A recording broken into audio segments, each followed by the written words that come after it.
Welcome, everybody. I'd like to call to order a regular meeting of the Town of Superior Board of Trustees and the Superior Metropolitan District Number 1 Board of Directors. And Phyllis, if you'd call the roll. Sure. Mayor Andrew Muckle. Here. Mayor Pro Tem Lisa Scuba. Here. Trustees Joe Sorelli. Here. Dana D'Souza. Elia Gagoras. Here. Eric Rosenfeld. Present.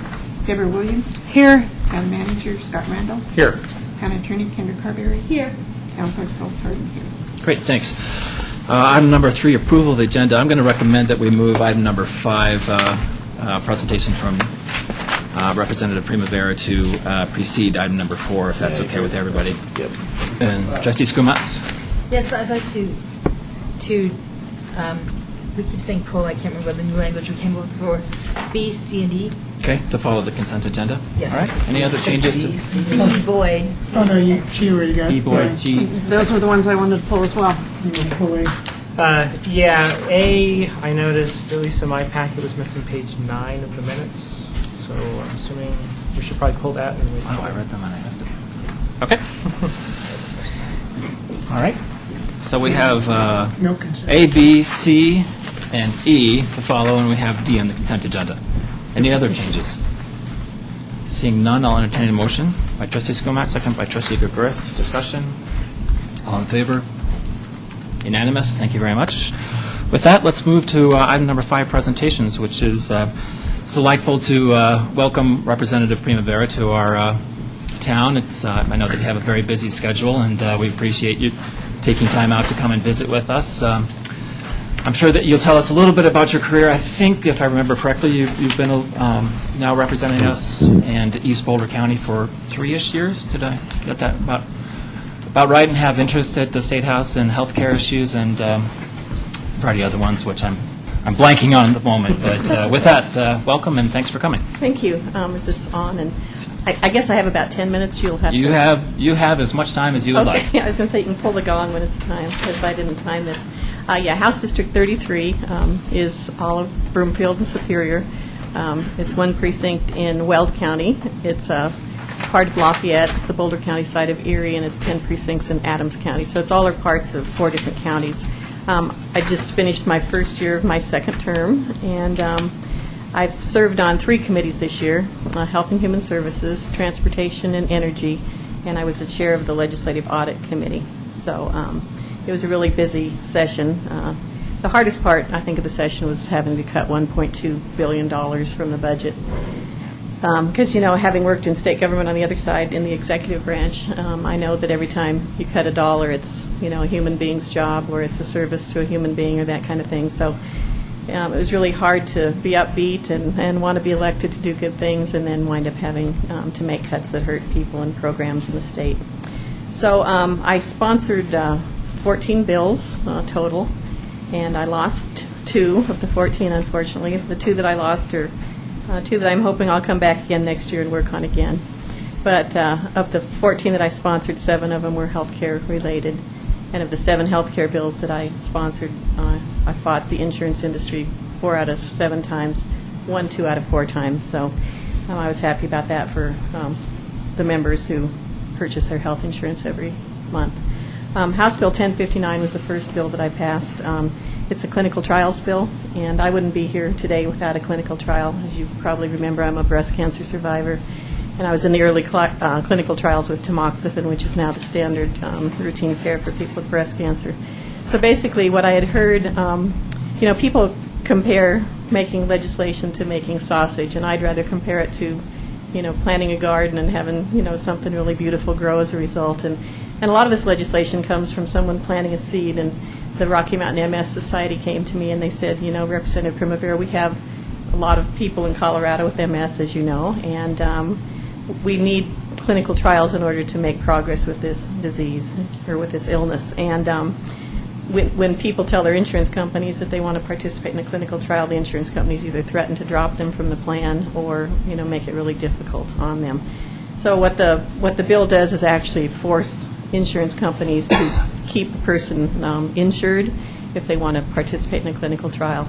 And that's just for their routine care. So if an insurance company would pay for you if you got a cold, will pay for you now if you get a cold, even though you're in a clinical trial. So The Cancer Coalition got behind it, the Colorado Chronic Care Collaborative got behind it, and it passed, and it has been signed into law, so that's pretty exciting. Another lady came to me right after I was first elected, and she said, Representative Primavera, I'm dying of breast cancer, and I can't get treatment. And I can't think of anything worse than to be diagnosed with cancer and find out that you couldn't get treated, but that was, in fact, the case. With the she had been working. She got diagnosed with breast cancer at her private physician's office, lost her job, and wound up needing to get on the Medicaid program. But with the Medicaid program in Colorado, we have one of the most restrictive criteria for participating in the cancer treatment program. And if you're not diagnosed at a women's wellness clinic, then you aren't able to participate in the treatment program through Medicaid. So it's basically if a woman walks through the wrong door, she's really, she's really in a world of hurt.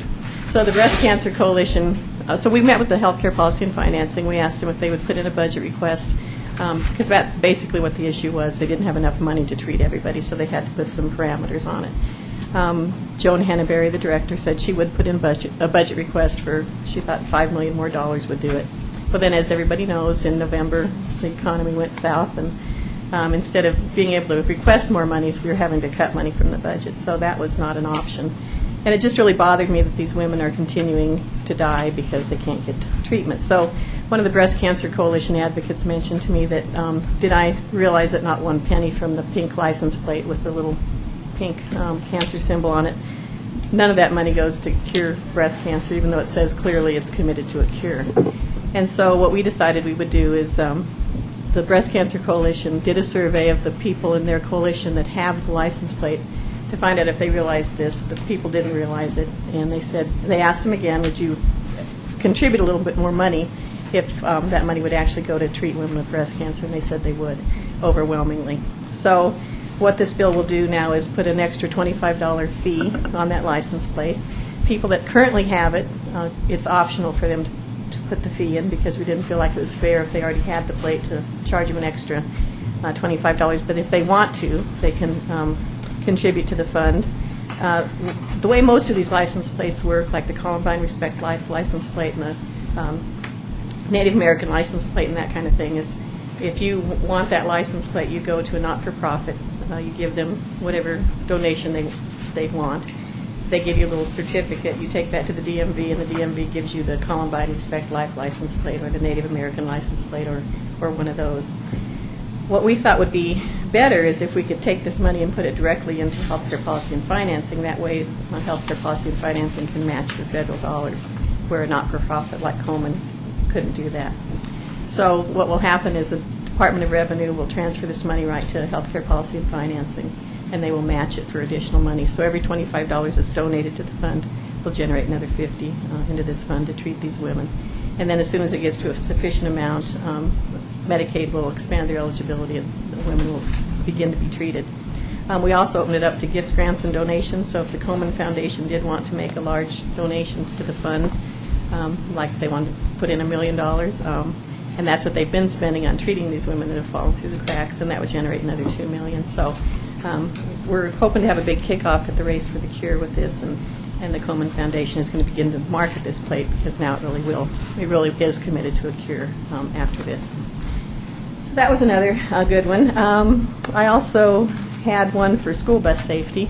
Adams 12 School District came to me and they said, Representative Primavera, do you realize that people, when they put out their arm for people to stop, for the kids to get on and off the bus, they come right up to the back door, they shoot past the arm. There's really no clarity in the law as to where they're supposed to stop. They stop, but they don't always give the kids enough room to board and to get off the bus.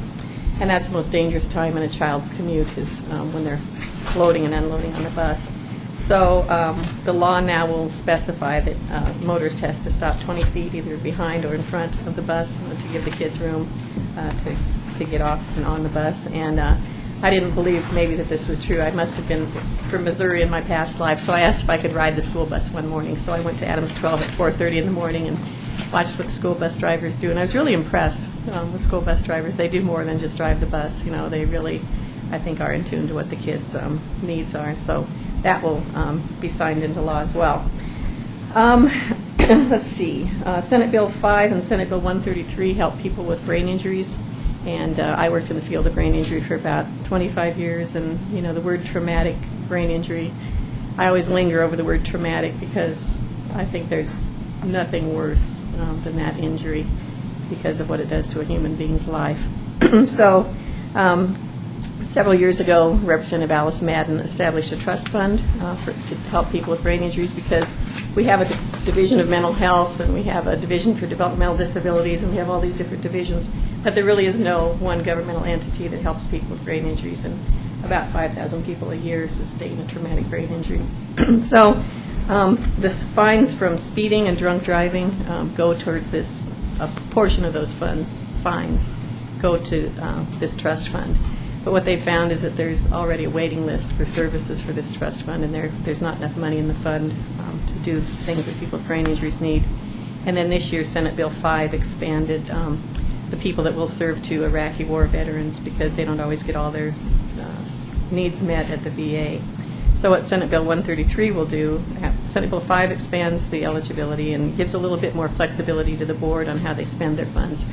They've had it specified in law that a certain percentage would go to research, a certain percentage to education, and a certain percentage to services for people with brain injury.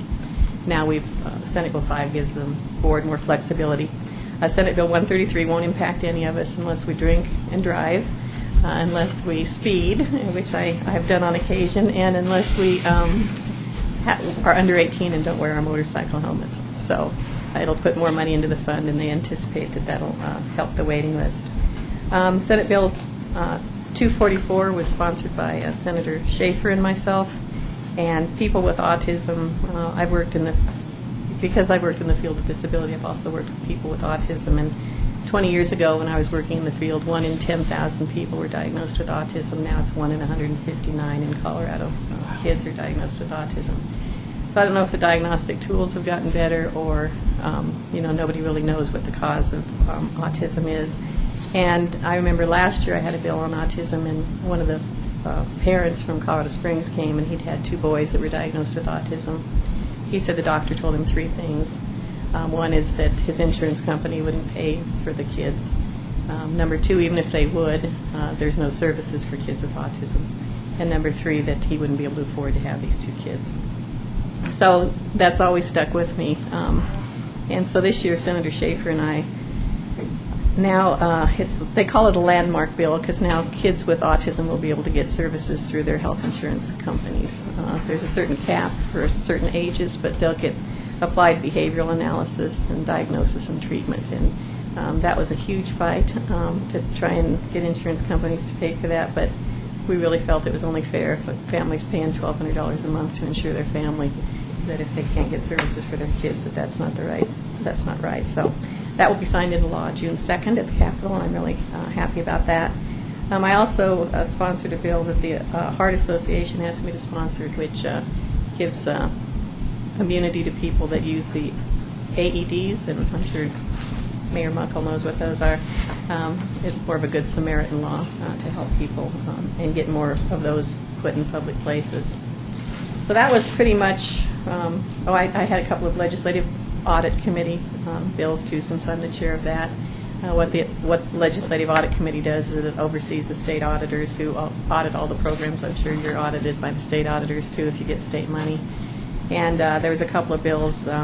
One, the Office of the Child Representative, which runs the CASA programs, court-appointed special advocates.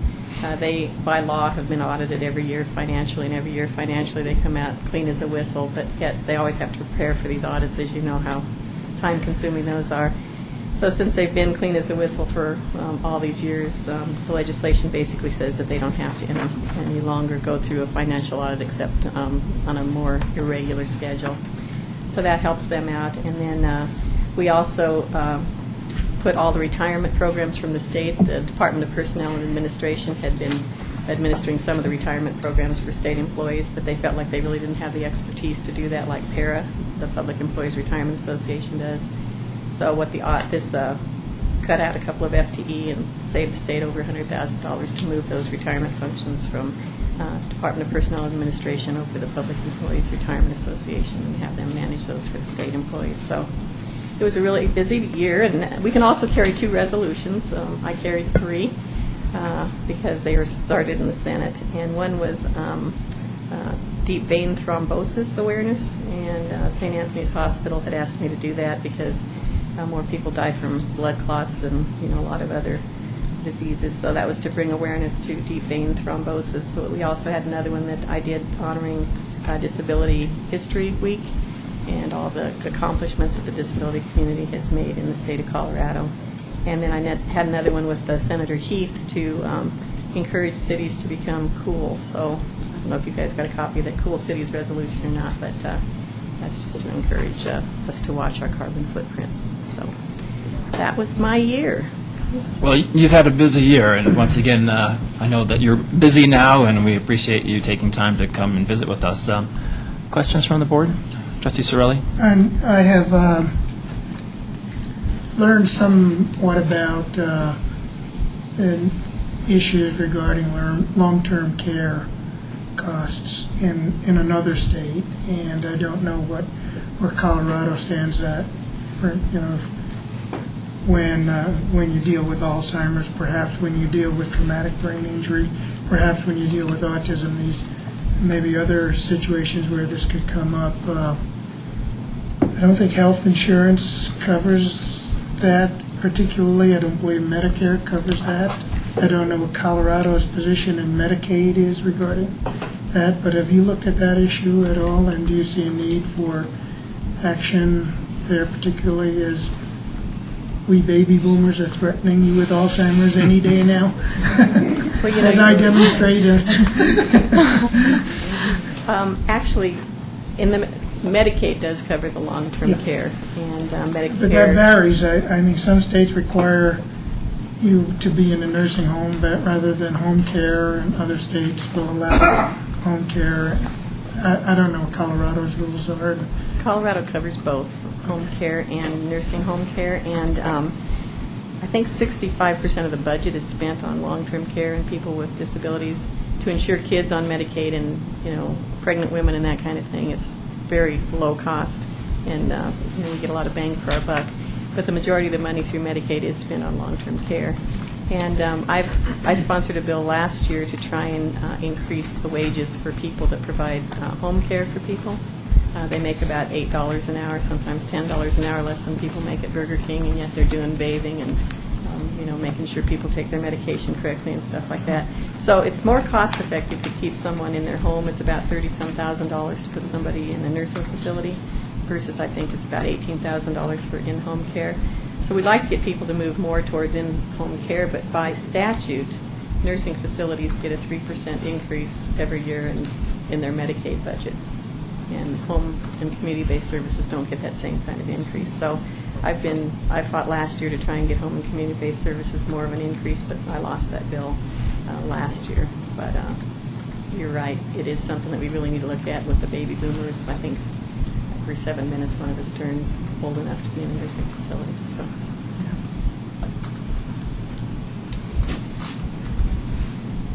Anybody else? Well, thanks a lot. Would love to get together with you sometime and talk about healthcare issues. Medicaid has a whole bunch of very strange rules that certainly could be improved, but for another day. All right, sounds good. All right, thank you very much. Okay. Yes, thanks. Thanks very much.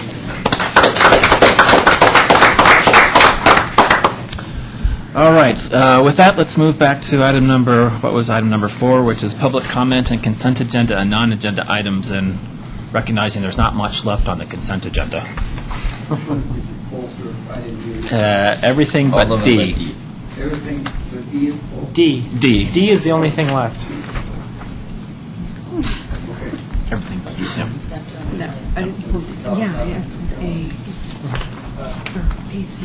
So when 8 comes up, I'll be able to get him to talk about it as well. Yes. Okay, I have another one here, just kind of bring to your attention. Lately, we hired a firm to... Oh, sorry, yes. George Name Kuffner. and address, yes. George Kuffner, Thank you. 7520 West Coal Creek Drive, Superior, Colorado. Just a little bit ago, we hired a company to come in and drop sonars down our water pipe system to tell us where our leaks were. And they said that there was a leak behind the Target store up here on 76th Street. and there was no water coming out of the pavement, no signs of an emergency style fix. Somehow they decided that that would be an emergency fix, so they went ahead and got a contractor out of Longmont to come over here and do that. They done all that work, they get down to the valve, and it wasn't even leaking. So, I mean, if there's no water coming out of the pavement or the sidewalk, there's not much of an emergency there. Because back in November, when we had a real emergency and John got on an airplane and went back to Minnesota and left the rest of us here to take care of a big 12-inch water main on the parkway, there was definitely water coming up, boiling out the stems. So, I mean, that's an emergency, and I see that you can't go to bid for that, or you just get a contractor to get it fixed because it's tough on our system. We don't want our people to be without water due to that. But when we spend thousands of dollars for a company to come in here and tell us where our leaks are going to be, and then there's no sign of an emergency, but they go ahead and call it an emergency, and they get down there, and there's no leak, we're going down the wrong path. We're spending money that we don't need to spend. And this particular bill up there was $56,46.24, so it was over the $5,000, so it should have went to bid without it being an emergency. So, that's something that we need to look at. Emergency, we all know what an emergency is. Clarification on emergency would be nice. It's just something we need to look into. Thank you. Thank you. Additional public comment on consent agenda or non-agenda items?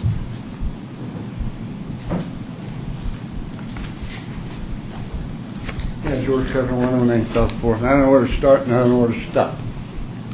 Mayor, board. We have no coordination between the town board and the public, our planning commission. We had one member from the board there, which he might be able to explain what took place at the last planning commission meeting.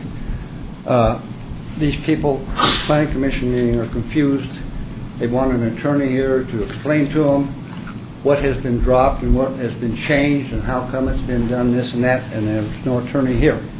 Let's take our sign money out here that we don't want, looking like Las Vegas Strip out here that they want to put in on number 8. Let's put that $43,000 for the attorneys to be here to advise these planning commission members what they want. I'm really disgusted. These work sessions are not working. It's like a board member. You come and sit here. You got communications between you people and the town manager only. We had roundtable discussions here before, which was a lot better than what you got now. I'm serious. It's not working. Okay. Are we going to have more public hearings on the roundabout? Because there's several people that are concerned about this roundabout being installed up there. Would you give me an answer on that, Mayor?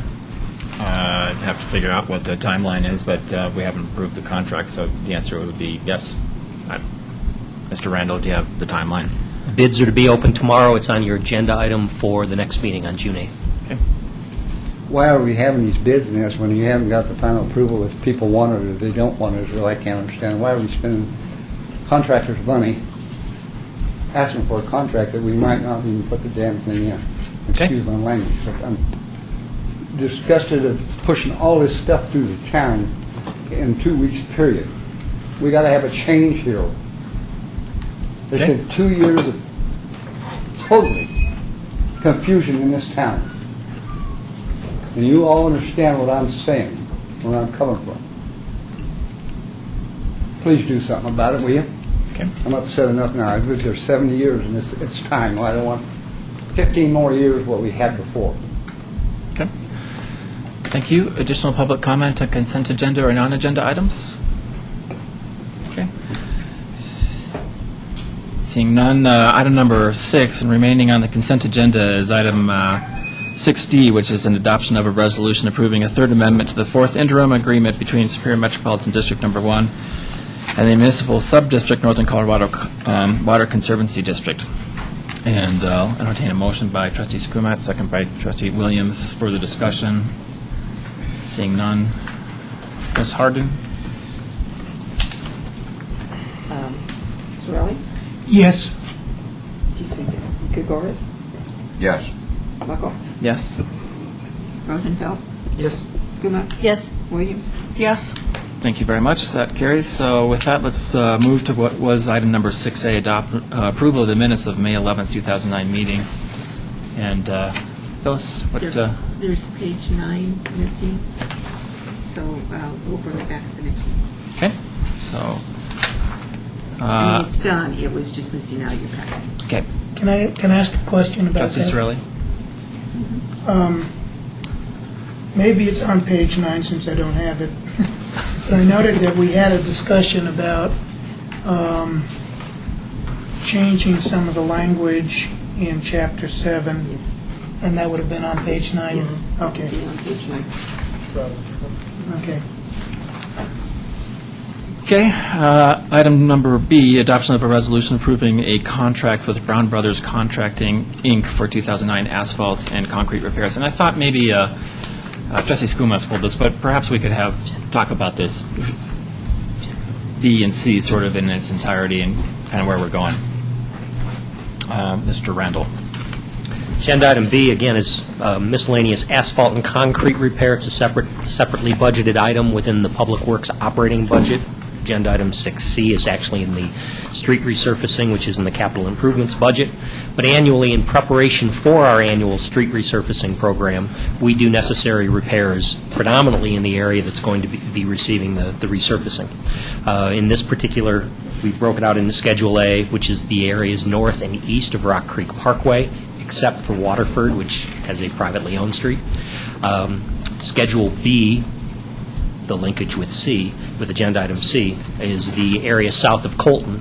There are a number of other areas, and Mr. Hawkins is prepared to answer where, but dozens of other areas that we've identified throughout the course of the year where spot asphalt or concrete replacement, curb replacement is needed. So again, that's what's included on agenda item 6B. Schedule A, Schedule B, at a total cost of $243,154. You see the bid schedule. We were very pleased with the responsiveness of the bids, the very competitive pricing that we received, and are recommending your favorable consideration. Okay. So, Mr. Hawkins, maybe you could walk us through what, I'm just going to ask a few questions, if that's okay with everybody. So what is the general work that is required to do prior to an asphalt overlay project or whatever? So what's that aspect to it, and what's the addition, sort of the, you don't have to give us excruciating details of where, but what are the other sort of projects that would be covered under B? Certainly. Mr. Mayor, trustees of the board, again, my name is John Hawkins, Director of Public Works. Item B before you, 6B, is an annual project for asphalt and concrete repairs. We split it into two schedules, a Schedule A and a Schedule B. Schedule A being repairs that are necessary in advance of the mill and overlay project, which is your item 6C. And the only reason it was done that way is so that we could put a different timeline on this when the contractor came in, a deadline so that he would focus on this work, get it done first, so that then our subsequent repaving project can happen. These repairs include fixing broken curb, cracked asphalt, sunken asphalt, sinkholes, cracks, potholes, doing all that major repair subsurface or adjacent to the driving surface so that it is in good condition when we come and do the subsequent project, the mill and overlay, and when you're done, you have a good surface, a full street. It was separated from that paving project so that we could really drill down and get bidders that are, each project is more their niche area, rather than having one general and then marking up his subcontractors. We felt this was really two distinct parts, and we could essentially coordinate that work rather than having that general contractor do it themselves. And as a result, we did get some very good pricing. Schedule B on this is south of McCaslin, of Colton Road, but realistically it is everything else in town. These are all pieces of broken curb, pieces of broken valley gutter, sidewalks, pedestrian ramps, potholes, sinkholes, cracks, things like that in the rest of the town. They're all needs. They are all repair needs we have, and that's why it was put into this contract to get it fixed. A lot of that work in Schedule B is similar to the Schedule A, so it would be done in advance of an additional repaving project that if we were to choose to do that. But keep in mind, it needs to be done anyway. We'd have this same list next time we come back to you to try to pave that or do something in that area anyway. We're taking advantage of good contracting prices this year, excellent material prices, and by putting a larger project together, that's how we get that economy of scale. Everything in that project had been mapped out, provided to the contractor, locations, severity indexes. Is it concrete curb? Is it curb and sidewalk? Is it a pedestrian ramp? Is it an asphalt crack? Is it a pothole? What is it? So that they knew what they were bidding on. So that's a general overview of what this contract is for. As you can see, we had 9 bidders. It was well attended, and we got good prices for it. Trustee Cirilli? Just to clarify, so you're saying what we're doing on this proposed contract on the area south of Colton Road, we'd be doing anyway, even if we hadn't done the change order that's going to be discussed in item 6C. Correct. So this is independent of that? It really is. We are adding in some of the things that are a little more minor that we might have let go another year or two, but they would eventually become problems anyway. And so, there's really nothing in this that can be completely ignored. It's all things that need to be fixed in this town. And related to 6B, there was Schedule C, which I believe was the concrete path for Town 9, and the recommendation was to look at that separately because of other pricing that was received. So where are we at with that? Yes, Schedule C was bid with this also, and we are going to be recommending awarding that to a different contractor at next meeting. By splitting that out and going with a different contractor, that was the other reason these were bid out that way. Different contractors will bid, if Schedule C is a majority concrete, the concrete contractors are going to give you a little better bid than the asphalt contractors. And so we were able to work that way and see what best pricing we could get. We're looking at a $20,000 to $30,000 savings by splitting it off. The low bid contractor on that Schedule C was the same contractor who did Polk Creek Drive, and so we've got some additional discussions before we wanted to bring them to you, and we may or may not be going with them. But we needed that extra time to get into those negotiations, decide if we really wanted to go that route. That's why it's being delayed one meeting. Okay. So somewhat related is item 6C. So maybe...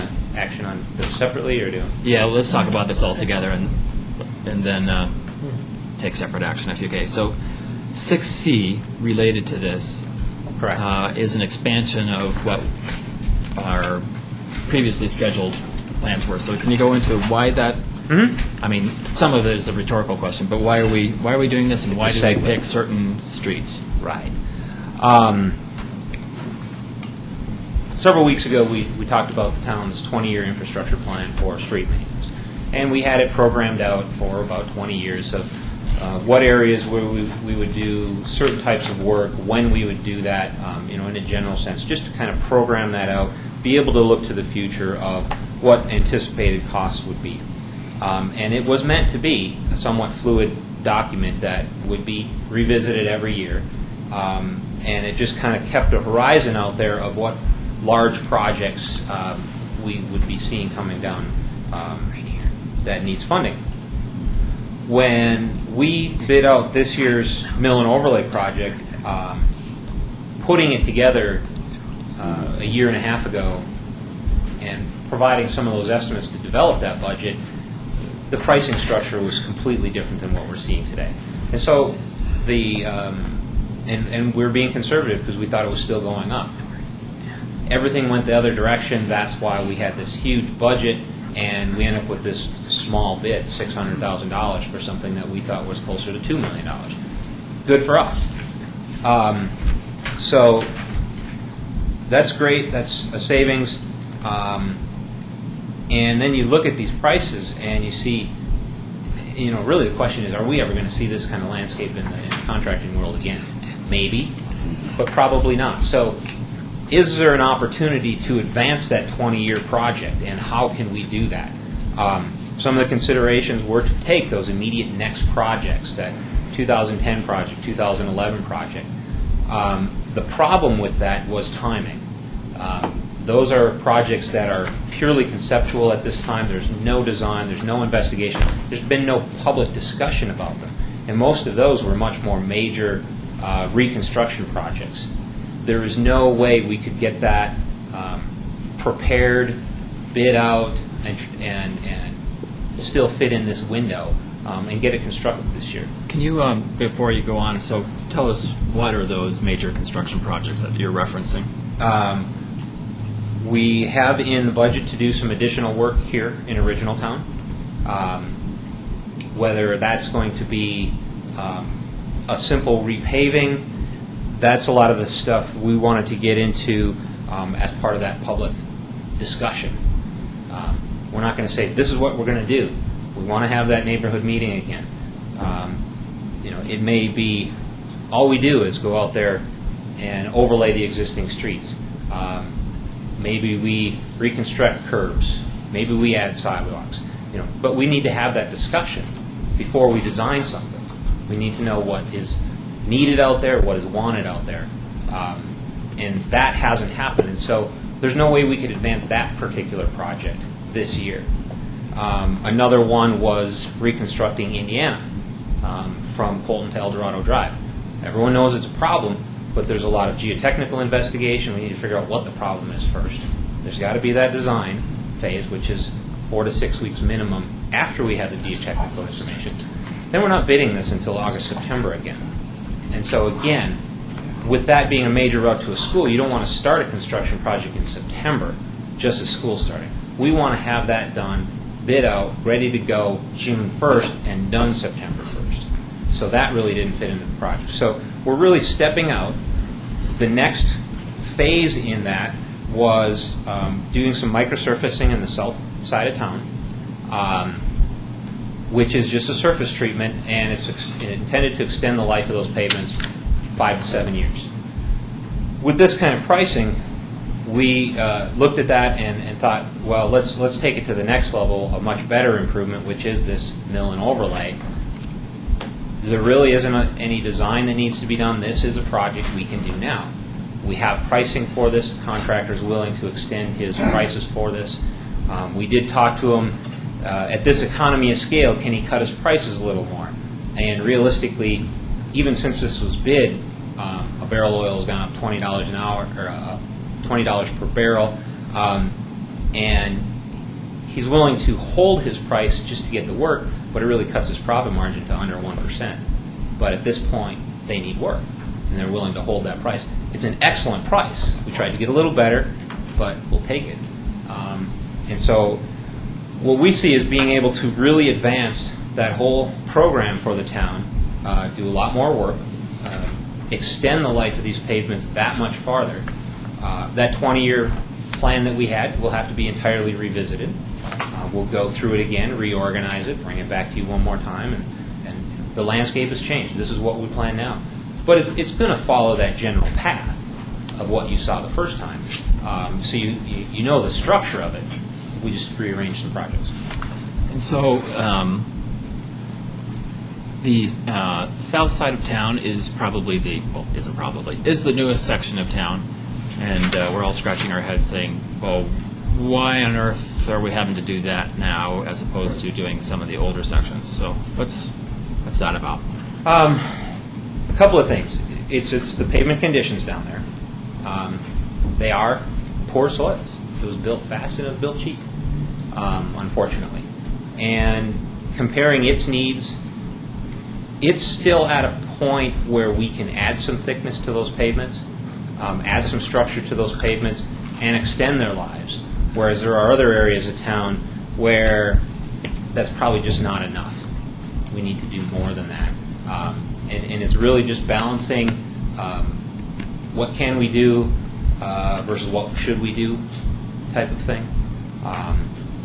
We have programmed in the budget for some of that, more of that center section of town that's in about the same condition, but to do more extensive repairs in future years. But we looked at that, and if we do this level of maintenance now, then we should be able to stay that much farther ahead of the curve and only have to do that really minor crack sealing in a couple of years and keep those pavements that much better, that much longer. Okay. I had two last questions, and one was, we talked about this briefly, but so that the asphalt isn't performing very well there on the south side of town, is there a different type of asphalt that we'll be putting in there, or how can we ensure that this same issue isn't going to continue? Well, we're never going to get it perfect without completely tearing them out and starting from scratch. Okay. Unfortunately. We're adding some structure. The pavement mixes that are spec'd are different and better than 10 years ago when they were put in.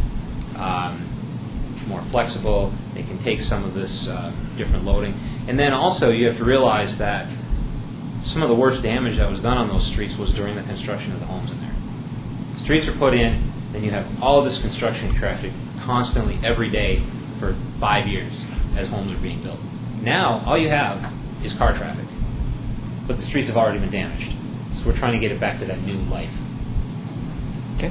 My last question is, the federal government is throwing a whole bunch of money around for shovel-ready projects. Do we have any opportunity to gather any of the money that we're sending to D.C. and have it flow back here?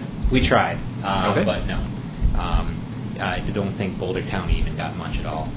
CDOT says they have 7 times the dollars of whatever the government is giving. They have that much dollar figure ready to go. Okay. So they're really taking as much as they can, and they're doling some out to the counties and cities, but they've already got the need for it. So Okay. we're low man on the totem pole. Great. Well, thank you very much. Questions from the board. Trustee Rosenfeld? A couple quick questions. Are we, given that it looks like we'll be about $1 million ahead of what we budgeted this year, are you planning to propose any other projects this year? Should we consider any other? Can we get any others done? With the size of our staff and our consulting staff, I don't think we could get any more. We could probably push it, but I don't have anything planned. Between the dollars for the repairs ahead of time, this paving project, Town 9 part, right, we're still $1 million ahead, but I think our plate's full. Okay. And so what's the plan for next year? Are you just going to shift all the work down by a year that we're pulling in, or are you going to have to move That'll be the something around? first focus on it, but we are going to be completely reorganizing that plan. We want to start discussions late summer, early fall about Original Town, because that was the 2010 project anyway. So that will still be next in line. We'll probably try to advance that Indiana reconstruction, and then really see how the rest of the plan falls out, both budgetary and timing-wise. Hopefully that answers your question. Okay. And so that's going to happen probably sometime after all this, in preparation for next year, around budget time? Or? Well, it'll basically after and during this budget preparation, we'll at least have this framework together. We'll have the specifics yet this year. Okay. Okay, thanks. Trustee Williams and then Trustee Skomas. Couple different questions. I keep looking back at your street plan, and I'm looking at it in terms of zones. So, I don't know if you can pull it up or not. Okay. So I'm kind of wondering on these zones what we're going to be putting off. So I'm looking at it, it looks to me like zone 8, 9, 2, 3, and 4 are being put off to next year? No. 8 and 9 you approved 2 weeks ago. Okay, Right. all right. You're not delaying anything. You are accelerating zones 13, 14, 15, 16, and 17. Exactly. Okay, so of all the zones that are being done in this entire package, B and C, we're including zones 8 and 9, 13, 14, 15, 16, and 17, correct? You're not doing 8 and 9 tonight. You did that 2 weeks ago for $500,000. We're suggesting that you Okay. add 13, 14, 15, 16, and 17 at an added cost of $846,000. Then, okay, that 500,000, I keep reading it in here. It is in here, correct? We are talking about it as north and east of Rock Creek Parkway, right? Already done. Yes, Already the board done. approved it 2 weeks ago. This is a change order. This is to a that. This is a change order to that. Correct. So, To take those unit prices right, and I add... get that. So Okay. I'm kind of lumping it all together. Okay. And so when I'm looking at this projected future project years, I'm looking at 2009, and I'm seeing that 8, 9, 13, 14, 15, 16, and 17 will be repaired this summer. Yes. Okay, so what's missing is what? Can you tell me what zones are missing that we are not including? Nothing. Nothing. Nothing that was called for this year is being deferred in any way. Okay. We have to revisit what we want to do in 2010, 2011, and beyond. Okay, and And that'll be we, coming to you during the budget presentation in August and September. and so we took of everything happening in 2010, which is zones 2, 3, and 4, and 13 through 17. We decided on 13 through 17 to be for this year, correct? Accelerated, yes. Okay, accelerated. Is there anything else included on this whole plan that is further out than 2010 that is being done now? No. No. Okay. And then as far as zones 3 and 4, are we considering next year? Yes. Okay.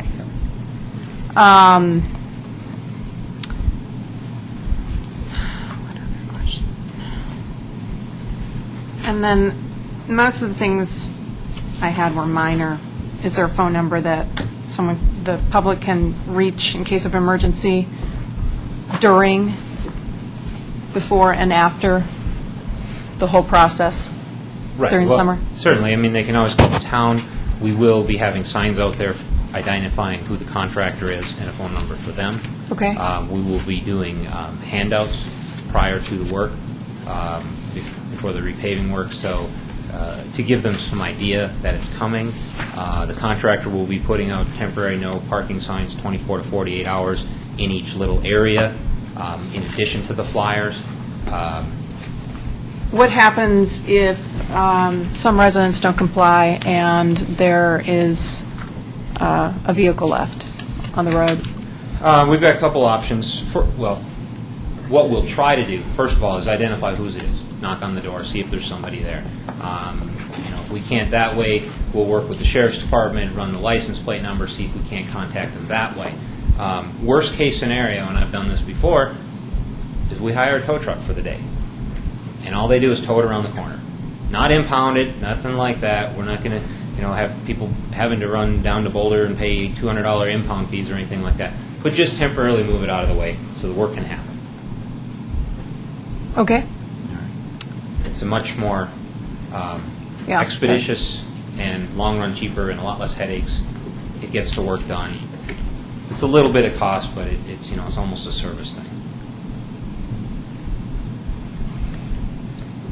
Go ahead. Trustee Skometz. So on B, your budget implications talked about how A was budgeted at 100,000 and that we came in under that. It doesn't mention what B was scheduled at, was expected to cost versus what it actually. Okay, that is a little bit confusing. We put in the operations budget $100,000 to do just miscellaneous concrete and asphalt repairs, and that's what originally was planned was just to do some asphalt and concrete repairs. When we started looking at this larger project, this Schedule A and B is really going to be coming out of that capital project because it's in preparation for that capital project. So really, this $234,000 is coming out of that original $2.9 million. It's written somewhat confusing, but this is coming out of that larger capital budget rather than out of that operations budget. That we will use for miscellaneous potholes that crop up this fall, fixing a section of guardrail, smaller projects like that, emergency repairs. Also, I'm really pleased that we were able to get a cost estimate for that first batch that we wanted at so much less than what we got, what we expected. But I didn't want to assume that naturally any of those savings would just necessarily be turned over into more streets repairs and that sort of thing. It's not that I want to encourage you to, end up spending the max budget because you use it or lose it or something, but really I think that if we get savings, we should look at what's the next most urgent, I guess, thing that we should be doing with those savings. I think you're arguing here that there's a special case in that we have temporarily extremely low pricing in this business area, basically, and that's something to capitalize on. Is that sort of what you're saying, and that's why you're saying more street repair should come to the top of the list? That, and in addition, we've already identified this street program as a priority. So, that's But we had definitely... we had a timing, while every public works director would like it all to happen tomorrow, we're assuming that No. that timing had some rationale and could be lived with. So you're trying to Yes. accelerate something, and partly the reason you've given is that there's extremely good pricing right now, but I wonder if there's any other thing from the town's budget that frankly should also be looked at right now. Okay, I'm going to answer that in two parts. Sure. First of all, yes, we got extremely good pricing, and so we wanted to capitalize on that. We put out this 20-year plan, but we also know we can't fund it the whole 20 years. So, that's why we made this a priority to accelerate and try to get a little farther into that plan, since as it was originally put together, we wouldn't have been able to fund it all. And as far as what you're asking about other needs... We can probably fund it if we get everything at a third of the cost we thought we had. You're right. And the other part of your question is the other needs in town. Well, that's why we didn't run this up to the whole $2.9 million. We wanted to, let's look at what's doable. What can we do? What's going to really benefit? But no, we're not trying to burn every single penny that was budgeted. Let's leave some cushion because there are other needs. And revenues, maybe, who knows? Right. Correct. And so, 2/3 of that instead of the whole 100%, we thought was reasonable. It really advanced the program. It had so many benefits, taking advantage of the current pricing structure. The list goes on. But no, we weren't trying to gobble it all up. And if there's, my understanding is one more point, we're going to get longer life out of what you're proposing now than if we had just resurfaced next year. Isn't that Compared to the microsurfacing we're proposing next year, yes, Right. we're going to get a lot more life out of it. 3 times as much. So it's not just low prices, it's low prices for A better product. a better product that lasts longer. It's not cheaper than that, but it's a better product and a longer life. Thank you. And if it helps with the macro, John hit on the point that, yes, we do have a 20-year street program that I think we had discussions last budget year that we can afford through about year 7. And then we're dry and we need to start looking at other funding sources. So this buys us a little bit more time. You approved a contract 2 weeks ago for approximately $550,000. We're asking you to approve another contract or a change order tonight, $841,000, increasing that total contract to $1.4 million for paving. You have another $240,000 for incidental repairs, prepping it, curb, gutter, spot patching, those kinds of things. In these 2 geographic areas, as well as elsewhere in town. There was a comment made earlier today about the entrance to Sagamore, and there's a dip that needs to be addressed on El Dorado, and another one on Clayton Circle, and a bunch of individualized spot locations throughout the community. You have another roughly $100,000 for the Town 9 sidewalk. that we've talked about, creating the pathway around Town 9. All things combined, all of those elements, you'll be at 1.66 million. We had 2.9 budgeted, so we're not spending it all. But we are taking advantage of two very critical pricing, and the first and the foremost was incredible bids. We were budgeted at $1.6 million, that first element, and we got it for roughly $550,000. Thank you. So, actually, I'm sorry, I'm going to interrupt. What I was trying to get at is what all is included, and you rattled off a whole bunch of things that isn't listed here that is included, and that was what I was looking for. I'm trying to get like I'll the try to whole go encompassing. and review that. Okay. Your item 6B is what we call a miscellaneous repair project. That's the spot repairs, and it really is all over town. If there's a broken curb, we tried as much as possible to map it out. Broken curb, broken sidewalks, ped ramps, patches, and we do have some flexibility to add or subtract from that list. So, the piece that was identified on Sagamore, right, that can be fixed as part of this contract.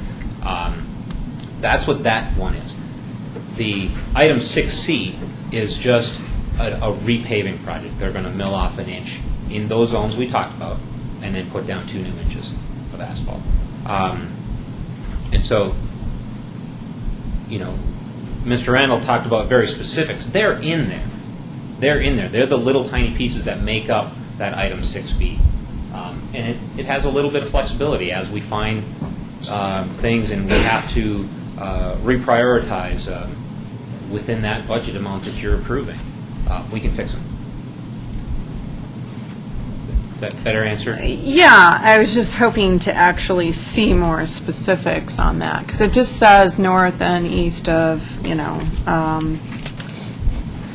Rock Creek Those Parkway. are those zones. North and east of Rock Creek Parkway is zones 8 and 9.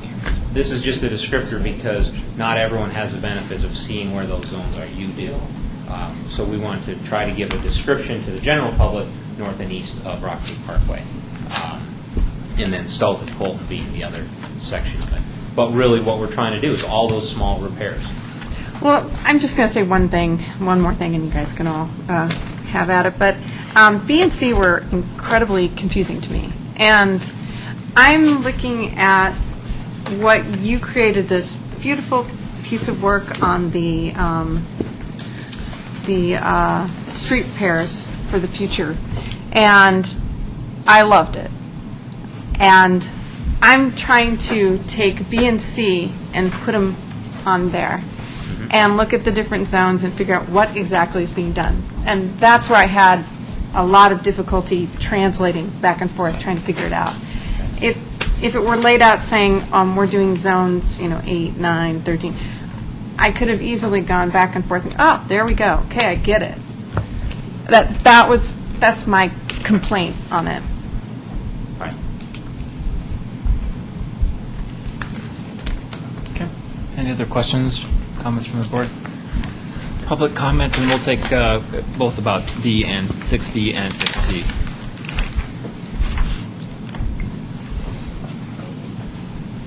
George Kuttner of 7520 West Coal Creek Drive. We've got a great deal on the pavement, and we're talking about going on the south side of Colton. Our parkway is not in the best shape, and it gets the lion's share of the traffic in our community. So if we want to spend an extra $800,000, I think we should do the lion's share of our pavement, which would be the parkway or McCaslin, that's coming apart at the top of the hill. I put a temporary patch on it 3 years ago, and it's still on it, and now it's starting to come out. I mean, it was a temporary winter pothole patch right on the top of McCaslin between the lanes. It was supposed to last 1 year. We were going to fix it. It's been there 3 years. Now it's starting to come out because it was just temporary. If we're going to spend $800,000, we need to spend it where we're going to have trouble sooner than later, because those are our important streets. I mean, it's nice to be able to, if we're going to spend that money, let's spend it on our parkway or on McCaslin.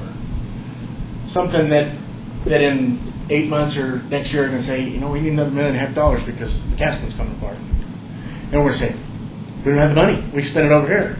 And that's our lion's share of traffic is our mains. And that's what we need to straighten up.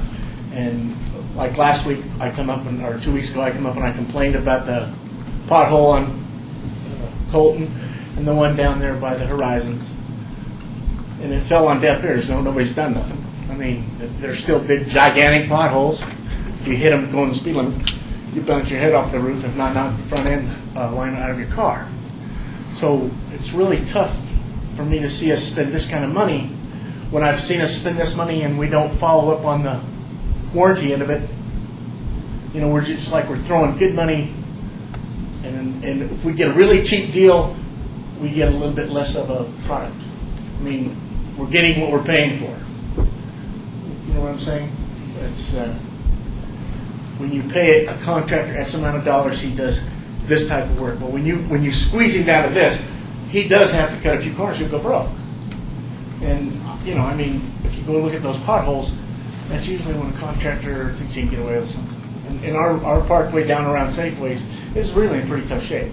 So if you guys are going to consider spending money, I wish you would do it on Parkway or Gasoline instead of. I mean, I realize up south we need to fix it, but we can spot fix that, like we're going to do in B and C. You know, go just fix this little section, that little section, with patches that don't hit the 45-mile-an-hour traffic or 35-mile-an-hour traffic, which is a lot less noticeable on a patch. The slower you go, the less you notice it. So when you got a fairly high rate of speed, you feel the bumps in the car. So if we're going to spend that kind of money, I wish we would look at what I feel is more important. Thanks. Can I ask you something? Sure. So you think that we should do patches on areas on the bigger streets, on the main thoroughfares? No, the patches need to be done on the south side of Colton up in our subdivisions, because the traffic speed limit there should be somewhere between 15 and 25 miles an hour. And it's a lot less hazardous to your car, just hitting a little bump here or there. Where on the Parkway, when you hit a patch, you feel it. Or up on top of the hill, if you happen to be going up there and you want to put your tire in the crack that I filled 3 years ago, it's all fine until you hit it where it's gone. And then your car, tries to switch lanes without you knowing it. So, Well, okay, so do you think that it should be completely repaved? well, if we're going to spend $800,000 on resurfacing, yeah, I think we should resurface a portion of McCaslin or a portion of the Parkway on a total resurface to give us a brand new, long life pavement. So is it possible to repave it in the short amount of time that we have to get this going? Rotomilling. I mean, it's easier to pave McCaslin or the Parkway than it is to go in cul-de-sacs. You set your rotor mill up and away you go. In the cul-de-sac, you've got to bring a little one in as well as a big one usually to do the cul-de-sac. So, yeah, when you line her up and go straight down the line, you can go a long ways in a hurry. So you don't feel it needs any redesign? No, our pavements just start to come apart from, some of it's been lime protected underneath, some hasn't. But if we're going to spend that kind of money, I would like to see us spend it on, because it ain't going to be long, and we're going to be back in here, and we're going to need to do McCaslin, or we're going to need to do that Parkway. And the people ain't going to sit back in the back seat and wait 2 or 3 years, because it gets dangerous. Thanks. Additional public comment?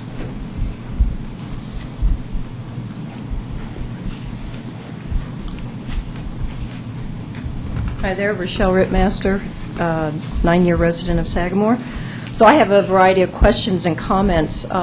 George kind of touched on one of the questions that I have because of this $850,000 additional that now we're talking about for south of Colton, a new area. What was originally put into the contracts for the roads going in there such that in such a short period of time now, we as homeowners in this community, therefore taxpayers in this community, are facing an $850,000 bill for relatively new roads. Does anyone know what, if anything, it is being held to contract? When you know you're going into an area that is with the shifting soils, which was, of course, one of the big topics for putting the homes up there, that would, of course, also have ramifications for proper construction of the roads?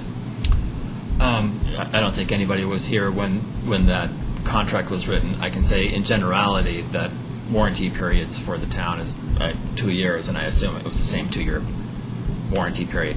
Obviously, we're well out of the warranty period for those streets. I don't know if The roads staff that has were any other- the roads that were constructed south of Colton are in Superior Metropolitan District 3. The town had no responsibility for contracting, inspection, or design specification at the time.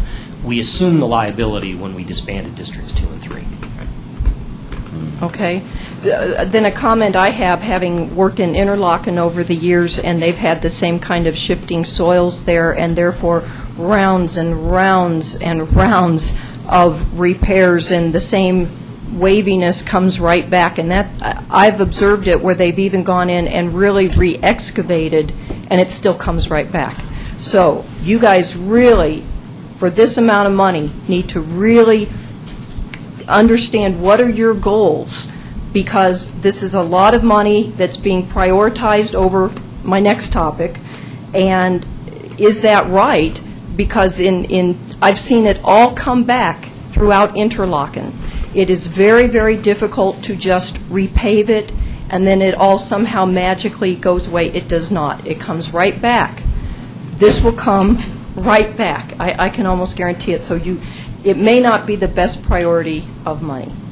So that takes me to what I think should be one of our priorities of money when we're talking about concrete work and repair work and things like that. And of course, that is the perennial ice melt issue that we have in Sagamore.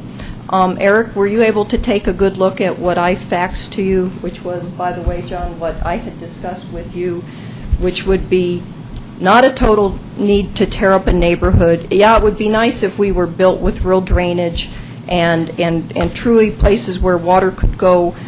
But we all know that in Colorado, precipitation is kind of a funny thing, and so a lot of it has to do with how flow is directed.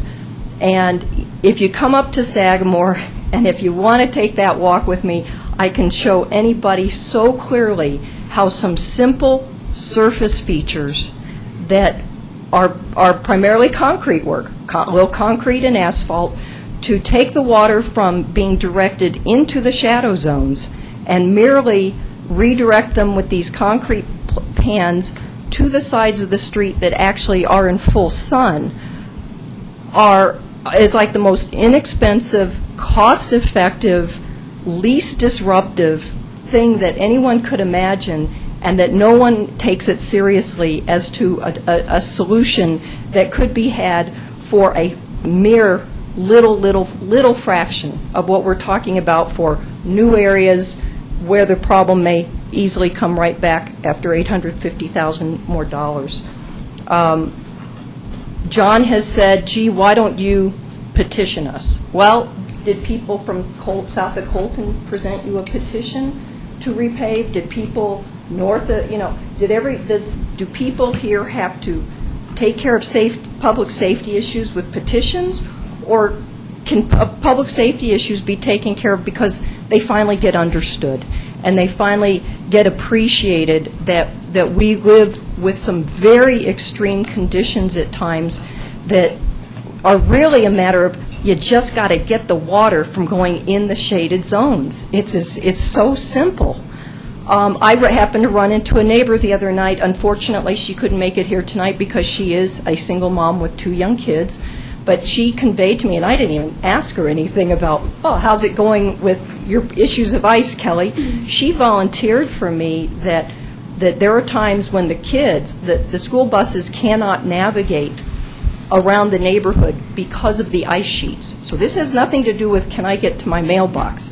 This has to do with, once again, the ice sheets get very, very large, and as the weather gets nicer, they get larger. And then they freeze up at night. And then it's a nice day the next day, more snow melts, it gets bigger. And it turns out that there are days, I don't know it because I don't have young children, the kids are dropped off at the end of the neighborhood, and then they have to negotiate their way back up the neighborhood because the school buses cannot. So we're talking about millions of dollars. We're talking about our dollars. We're talking about an area that has, really suffered with these conditions for 9 years now versus fairly new roads south of Colton. I honestly cannot understand how this cannot be brought forward. We're getting great deals. Let's get a great deal for Sagamore and help us with our issue. Thank you. Trustee Schoonmouth. I have two questions. One might want her response, but anyway, one for you and one for Mr. Hawkes. Yes. So I think in the email exchanges that I saw as I was monitoring from afar today on travel, one suggestion was made to address one small portion of what you're talking about. A suggestion was made about possibly moving the mailboxes. How would that solve part of the problem? Not really, no. Well, first of all, I did send an email back, and I know, Andrew, I think you had mentioned something about it, and Dana. Anyway, it's like that's become the red herring. The problem is most exemplified because we can't even make it to our mailboxes.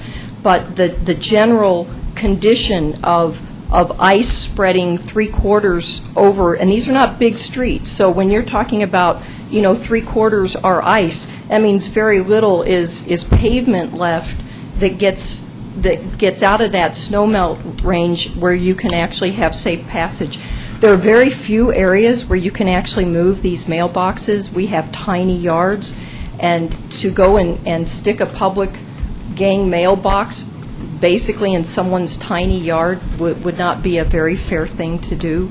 I know, John, you mentioned, rights of way, but, someone buys a house and here's their tiny little yard, and then now it's like, oh, well, but we say we're now going to plunk this big mailbox right in your front yard. I don't see that as being a very equitable solution. The problem is the ice. The problem is where the water moves when it starts to melt. I've watched it, and it's clear as day. It all comes around and stays in the shadow zone. And all we're asking for are these features that, by the way, it would be nice to slow down traffic on Blackfoot because we have a long stretch there where big vehicles get going kind of fast. We have, again, tiny yards, tiny driveways. It takes nothing for a kid to all of a sudden be in front of you. So these pans that are not that obtrusive, that could slow down traffic and bring the drainage across to the sunny side. So that could be on Cherokee, could be on Blackfoot, and I'm trending that way because that brings it down gradient. It brings it down. It's a simple, very simple surface feature. I think it could really make the difference without tearing up an entire neighborhood. My other question is for Mr. Hawkins, and I wondered if he could tell me if any of the repairs she's talking about are in any of the zones that are in the list of things to be worked on and where it is. What she's discussing is not included in anything that you have before you right now. No. I meant It's in the whole Zone plan. 3, And which is the Sagamore area. but it's only resurfacing and not drainage. Well, we have identified, yes, resurfacing, obviously, but that's in a conceptual plan. It's a very broad statement. We're talking resurfacing here in Original Town, and that could be as much as redoing curbs, sidewalks, the whole works. We don't know. It's in the general sense. It's going to depend on what's needed. Sagamore is set for 2010, next year, for some type of work. This could be included in it. This could be included this year. But it's not the type of work that was under this contract, which is why we weren't bringing this particular project to you. And it's a piece that needs some design. And it's a piece that needs some design. So there's a need out there. We are budgeting for some work in Sagamore, undetermined as to the specifics of that in 2010. If you want, I can advance it. But it's not the type of work we were talking about tonight, and that's why it wasn't brought to you tonight. But it is on the slate for 2010.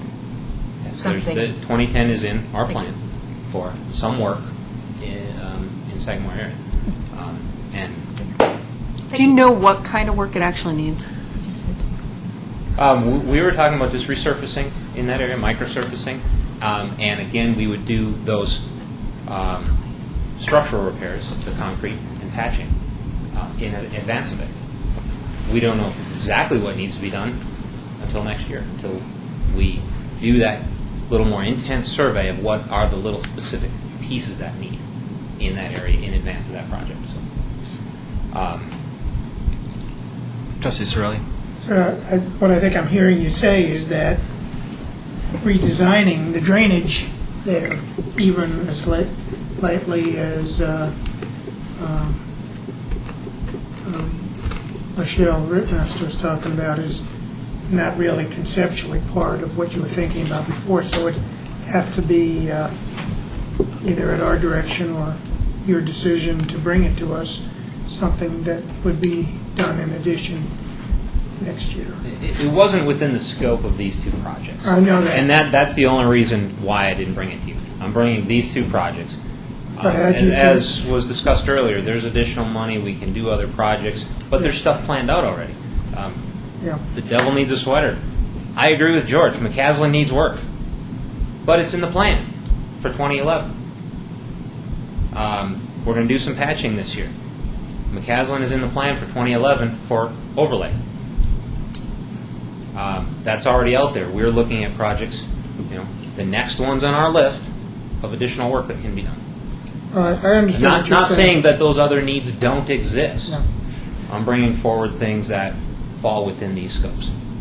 Yeah, so you're based, just to lay it out clearly for me, the plan is for periodic maintenance that you would envision doing on different areas over a period of time, and that, as we covered in the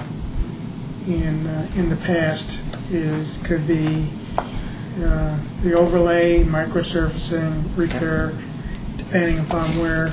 It's all balancing economics, best bang for your buck, different projects. Whereas something like doing drainage really isn't part of that plan, but what's it take to need to do that? I guess. What do we need to do to consider whether that it's time to do that and put some money towards that, say, next year, or what? Joe, I think it is in the plan. I now use the original town improvements that included, for the first time, curb gutter and significant drainage improvements where they never existed before. So you're saying your When answer we is it design, could be- when could we be design the part of 2010 design. plan, we'll Okay. know what kind of improvements need to be incorporated within it. But we haven't designed 2010 or 2011 or 2012 yet. Yeah. Okay. I think that answers my question. Trustee Gregorius? Just a very brief comment, I guess. If this is a safety issue for the residents of Sagamore, shouldn't that take priority over some of the other projects on the south end of town, though? Or are you saying, well, the residents of Sagamore have to wait for another year, another winter, just because it's slated for 2010, I guess? We prioritized our roads based on road condition. That was very clear when we gave the board workshop session a couple weeks ago. It was not based on age exclusively. It was based on existing condition of roads, and recognized that that can change on an annual basis. We may have some that disintegrate after a bad winter. We may have some that we have programmed that hold up better than we anticipate, as you're doing this very long-term prognostication of what streets need to be done. So that was the basis. That what is the road surface, what is the road condition? Indiana is a significant one. We didn't bring Indiana forward because it's not a scarify or mill and overlay. It is a total reconstruct. It's take it out, rebuild it the way it should have been done Yeah, originally. Indiana's a disaster from El Dorado to Colton. And that's why it's in the plan very, very soon. But it's a project in and of itself with a whole different scope of work and type of skills, and the contractor that's going to be brought in is going to be doing a lot of different things than what we've hired already to do north and east of Rock Creek Parkway and what we're proposing to do south of Colton.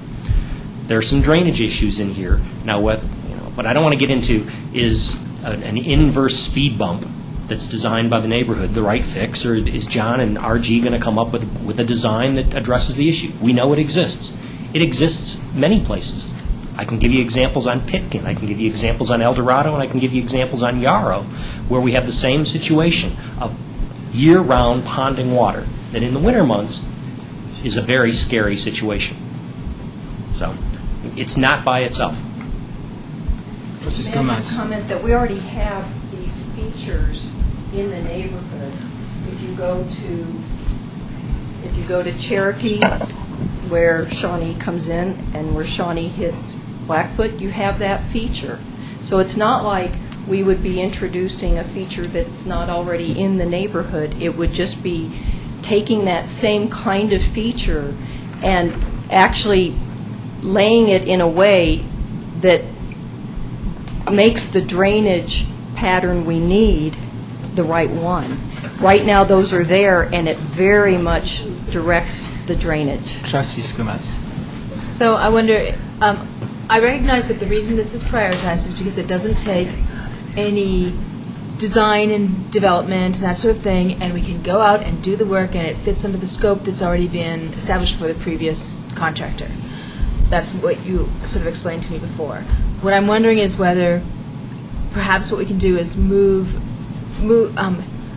look at designing what it would take for this Sagamore zone, who knows what it is, to address this drainage issue and to bring that forward to us and tell it, because I presume that design would work now or next year when it's originally planned. We can see whether or not that's, what it would cost and all that sort of thing, and see if it can be accomplished this year. If it can with design, then maybe we can consider that. Otherwise, that same design work holds over for this next year. Is that something that can be accomplished, and is that something that's sensible, or is that a crazy request? No, it can be done. It's just an additional expenditure. I mean, I'm bringing forward based on the budget. That's my work plan. Yes. As we add things, I thought our RG contract was sort of like some kind of fixed price maximum thing, that whatever we want to do. I'm talking the construction of whatever. Yes, and I'm talking the RG design work, or whoever does the design work. It's UN to RG or something. So I believe that was some kind of great deal fixed cost thing that we can have them do more stuff, and boom, that happens. So perhaps this is something that can be looked at. We can find out whether it's something achievable, and whether that gets done this year or next year. We at least know what we can have a discussion about it, see what it would cost, whether it fits in budget timelines or whatever. So you're saying if the design's going to happen in 2010 anyways, might as well do it this year? Let's do the design Right. now. See Yeah, I agree with that. what happens, and what the budget is, and so on. Trustee Rosenfeld. Anytime. I got nothing more to say. No. I was going to say, yeah, for Rochelle, you and I have talked a little bit, and I actually responded earlier today, but you probably didn't get the response. I think what we have here is a difference of differing opinions on whether or not what you're proposing works or not. And I know that's frustrating because you've been talking about it for years. I think the good news is hopefully there's an end in sight if we look at this next year. I think the bad news is for you, that's probably not soon enough because you've been talking about it for a while. My view is if we can look at it, if we have some money in the budget, if it's something we can look at this year, I'm fine with doing it because ice safety issues. Yeah, we have other areas in town, but we know this is kind of a potentially big issue just given the tight circulation of Sagamore. So I'm okay with looking at it, but I mean I think just at the same time let's see the positive side, which is hopefully there's an end in sight either by next year if we can get down to the bottom of this. But we do have to remember we've got professional opinion of somebody who doesn't necessarily feel that your solution will work. And so I don't want to get into a discussion here about the merits. Yeah, I'm just we just can't. I'm We just just can't do commenting this that right now, yeah. I think we've asked for people to look at it. We need to get past this kind of this disagreement on what's the right solution. But I certainly support continuing to look at it. I don't know what the right solution is. I see both sides, and I don't know which one is right. So that's what we need to get past. But hopefully, at least there seems support to try and do something.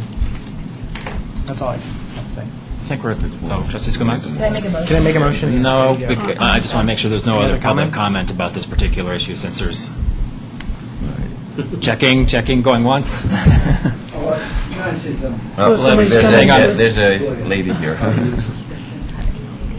Rita Dozell, 745 East Wiggins. I came to listen to Representative Primavera, so I wasn't expecting to get into this discussion.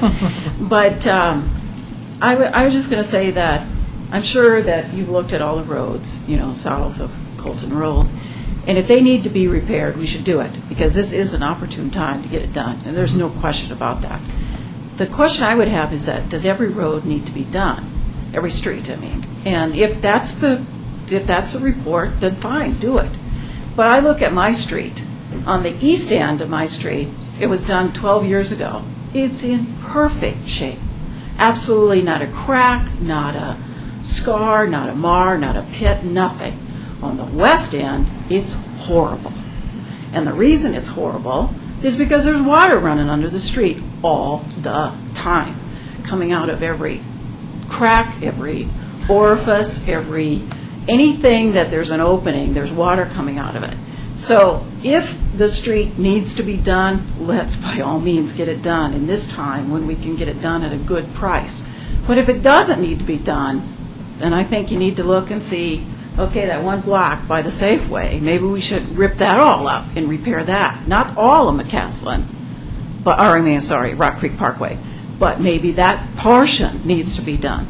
And I know we got a lot of these dips and ups and downs all over the place, and that's just because of people from settling. You're never going to get rid of those unless you dig down, 15 feet and put rock in there and rebuild it all. So you do the best you can. So all I would say is that this is a great time to do this. If every street that needs it can be done now, go for it. But if it doesn't need to be done, skip that street and move on to the next one. Thank you. Thank you. Oh, and also, find out who did my cul-de-sac 12 years ago, because it's perfect. Find that person, have them do it again. George. George Kuffner, 109 South 4th. Rochelle's been down here 2 or 3 years ago, people. Not just tonight. It's a put off. We're talking about a pan that's 30 inches wide and 30 feet long. We're not talking about doing the whole neighborhood. We're talking about 2 intersections is what I heard her talk about. Come on.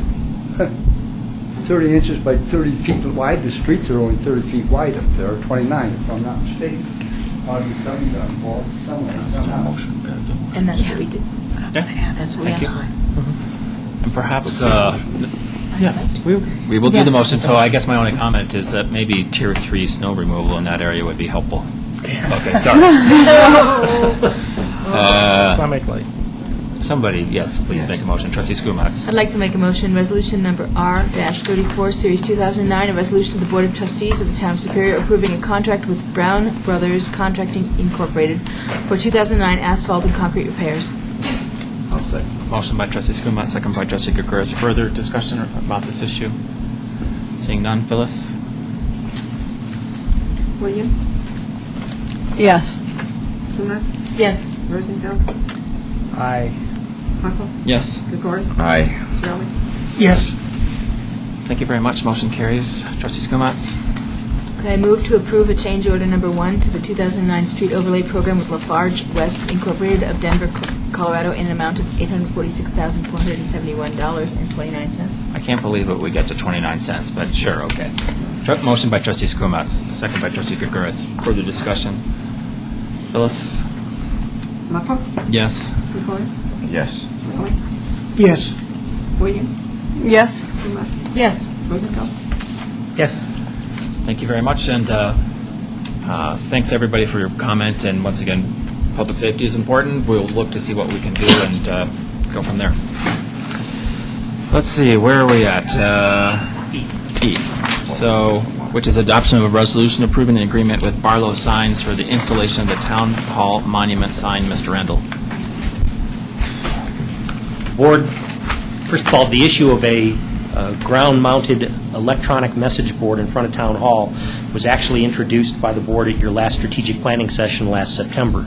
Earlier this spring, you looked at, I believe, 6 different alternative designs, and the board gave us some very constructive guidance in terms of what they wanted to see, the size of the Town of Superior Town Hall and the logo, maximizing the size of the electronic message board. And at that point in time, we had given you an estimated cost of $40,000. We have since gone out for bid, received 3 competitive proposals, and are recommending the lowest bid to you, which is Barlow Signs, at a total cost of $42,788. We've included numerous pictures which show what the final design, based on the board's guidance of a few months ago, is. We'd also pointed out to you, for comparative purposes, we recognize that the speeds on McCaslin are significantly higher than some of the other areas in which these message boards exist.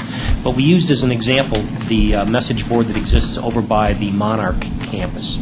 And after having measured that, this sign is twice as large in terms of its height. Multiple lines of text that can go on there, but we've been given great confidence that with the speeds, at least the posted speeds, not the 60 mile an hour, but the 40 and 45 mile an hour in front of Town Hall on McCaslin, very readable. Again, the other element, this was not a budgeted project, as we told you from the get-go, though this is what the board sets aside a contingency fund for, and every year the board includes $100,000 in its budget for items that were not anticipated at the time that it approved the annual budget. Our recommendation, if the board decides to proceed with this particular installation, is that we tap the contingency line. I don't think we've done that since the summer of 2007 when we had some extraordinary storm damage and had to do some storm removal, tree replacement, a number of other things. So you don't frequently go to this well, but this would be the appropriate location in which to pay for this improvement if you choose to pursue with the installation. Trustee Gregorus. I'm actually strongly in favor of this. It's a great way to communicate, and I don't think it'll be quite Las Vegas, maybe Reno, but I'm ready to vote for it. I think it's a great idea, and I'm glad we're doing it. Trustee Skumatz.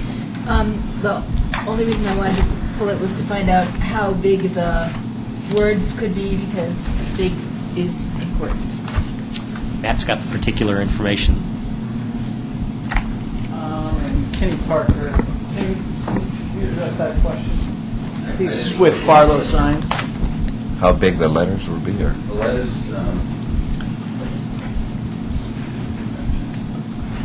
And I'm sorry, name and business address, if you wouldn't mind. my name is Kenny Parker. I'm at 20 South Boulder Circle in Boulder, and I'm with Barlow Signs. Thank you.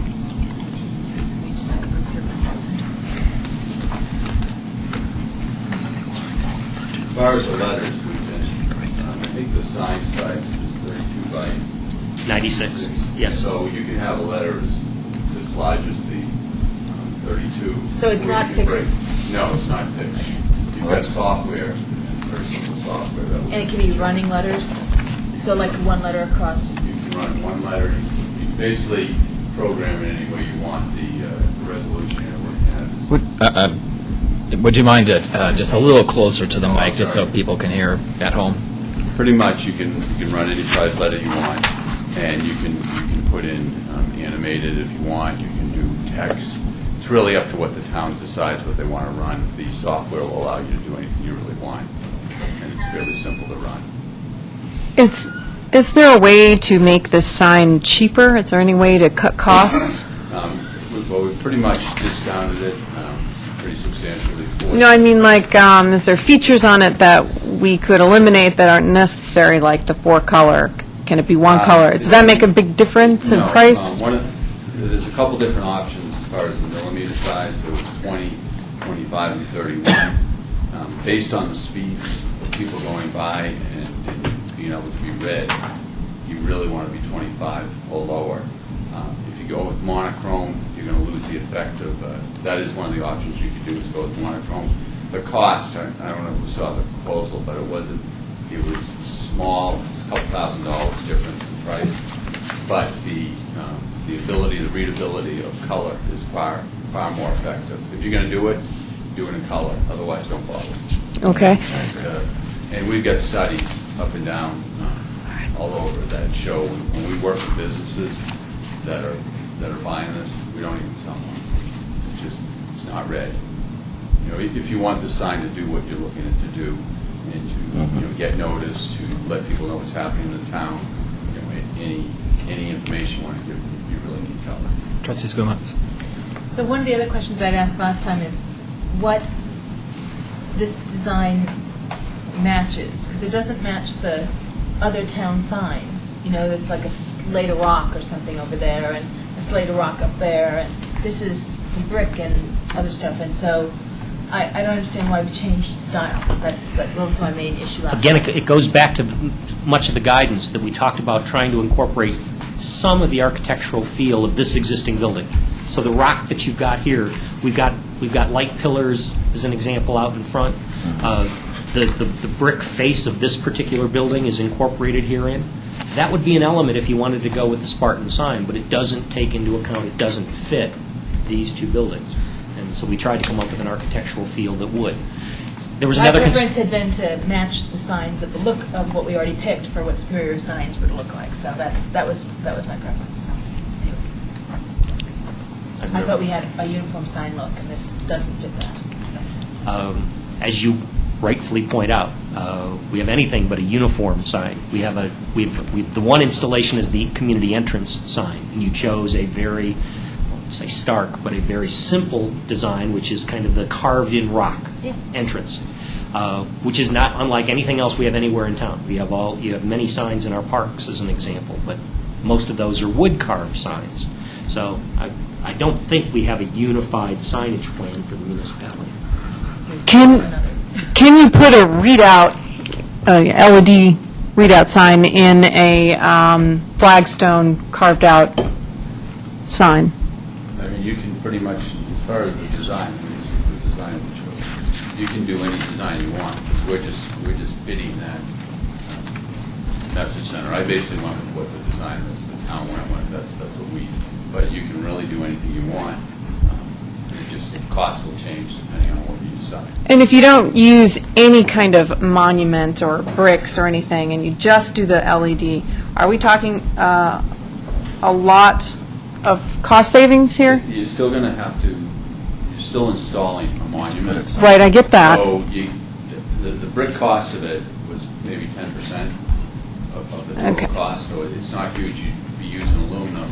But what you're going to lose in that is, you've got a nice town hall, and then you're going to put something aluminum, you're going to lose the effect of, and again, it's about 10% of the cost of the brick. Okay, that's what I wanted to know. Thanks. 10% is not a big deal. So I think it's just really important to get a message sign up, and if it's not the design I prefer, I can look at it. See, I had a. So is the brick here? Is this the town? What do you call it? Is it Town Center, Rock Creek Town Center stone or whatever? Red line sandstone. So is this the sandstone Yes. or is this the manufactured stuff? No, this is the This is the sandstone. Yeah. Excellent. Okay. I had one other question then. To maximize the readability, I thought it might be. I mean, and I hate to get into wordsmithing and I hate to get into specific design, but here I go. So can you move the band up and put like the town center logo below it? Is that? Do you think that would work? There would be a change in the cost. I don't know what it would be. You think there would be? Is that more? You could probably do that. I'd have to go back to the drawing board and see what. Okay. I mean, I don't want to go there. So if there's going to be a big change, and probably don't want to do it. I don't want to put $40,000 out there and realize that people can't see it. I mean, the manager touched up on the fact, and I think that you said that this will be readable from the road, but I clearly want to maximize the effect. Did you talk But about? Trustee Gomez. aren't you just saying move the word, move the word town hall to the bottom and the sign further up so it's more easily readable as you're driving by? Yes. That would be a price difference? Again, I don't know that. I would It's just fair have enough. to have it recorded, that's all. Okay. I don't want to tell you it's the same price. Moving it toward the middle of the sign seems more readable than putting it at the bottom of the sign. I think it's an interesting point. I mean, I can certainly explore that and get back to you. What have you seen in the past with the readout being at the bottom compared to being the top? Again, we're all over the place with that. With some businesses, we put it on top. Depends on the design, and it's not really. I mean, I think looking at that monument can be seen from a distance, so I don't know that the height is going to matter. But I'd have to look at it. I didn't study that, so I can't Fair tell you enough. for sure. Trustee Schoonmass and then So to Trustee finish my Rosenfeld. point, I was trying to say that if it's similar price or something, my preference, if it's very similar price, my preference would be to move that part of it, whether Town of Superior or Town Hall or something goes toward the bottom to make that difference. My preference would be to move more toward the middle of the sign Certainly. and up away from the grass. I can certainly look into that. Again, I just went with, But I wouldn't need to see it again. I would just need to know that it was a similar price. just so you know, Jay sent this to me and said I needed it in a week. It's So very I- cute. Did it in a week. I got my team to get everything done. So I didn't come up with, he didn't come It's to me okay. and say, design something, but we can certainly look into that. Trustee Rosenfeld. Yeah, I think that this is, having a sign is a great idea. I have some real concerns with whether or not this is going to be useful enough. I mean, did you talk about whether it'll be readable in both directions? Yes. And what was the answer? 'Cause Yes. I have a hard time seeing how people are going to be, how fast, how much text, did you look at, well, we've got the announcements that we have, that are already on those signs over the street. Can we fit all that on here and still make it readable? Or is it going to be scrolling? Are people going to have to read scrolling If text? you've got a lot of information, you're going to scroll it, but if you've got an event going on and it's a couple of lines, then it's going to, and you're So going to decide. how- I mean, Right, so it's basically 3 feet tall, and if we have 3 lines, then you have 12 inches. yes. And at what distance is that readable? I don't have that answer. Yeah. I mean, I do have a chart, Yeah. I just didn't bring that. But it's around, I'm going to say around 300 feet, but don't quote me on that. Okay. I don't know. I'm really concerned. If we're going to, 40 grand is a lot of money. I prefer that we show some restraint. So I'm not quite sure that I can support this, especially given my concerns about how readable this will be. The signs overhead, yeah, they restrict what we can announce, so that's an issue. But announcing stuff that, will be hard to read, or, people have to kind of avert their eyes and look down and to the side if we're going to end up scrolling. I just don't have a good sense for how this is going to map to what we want to announce, whether it's going to scroll or not, what the size will be, how it'll look, coming from the other side of McCaslin. Especially whenever we have developers come in and ask for, we want different views. I don't even know what this is going to look like, traveling down McCaslin, whether I'll read it. And so that's a big concern for me. I think if we're going to do 40 grand, we should, make sure that this is really readable. So I'm concerned. Trustee Williams and Trustee Gregorus.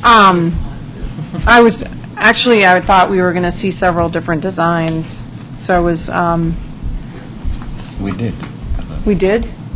Yeah. This was a workshop item about 60 days ago, at which time the board But said... I only saw one. No, you saw about 8. There were Okay. several. All right. And then the board gave us input, and Trustee Skumatz was one who said, I like the entrance sign as a consistent, but there wasn't a lot of buy-in to that one. Trustee Gregorus. Well, I agree in some respects with Trustee Rosenfeld. I think going down McCaslin would be very difficult and to be looking to the left to see what it says. But I figure if you live up in Rock Creek, you're going to go up McCaslin at some point, you're going to see it in the same day. So you're going to be able to read it. I think it's distracting going down, frankly, but coming up, I think it should be okay. Well, we'll have to wait and see. I'm hoping that this works. Prefer that we be a little bit more sure about it if we're going to spend the money. So, but it could work out all right. So, let's see, I guess I haven't made any comments one way or the other about the sign, but so I think the messaging is important. We've had communication as a key element of what we want to do as a town. I think this is an important communication. I had the same concern about the readability of the signs, but, there's a whole bunch of smaller commercial signs out there that are really obvious to see. Yeah.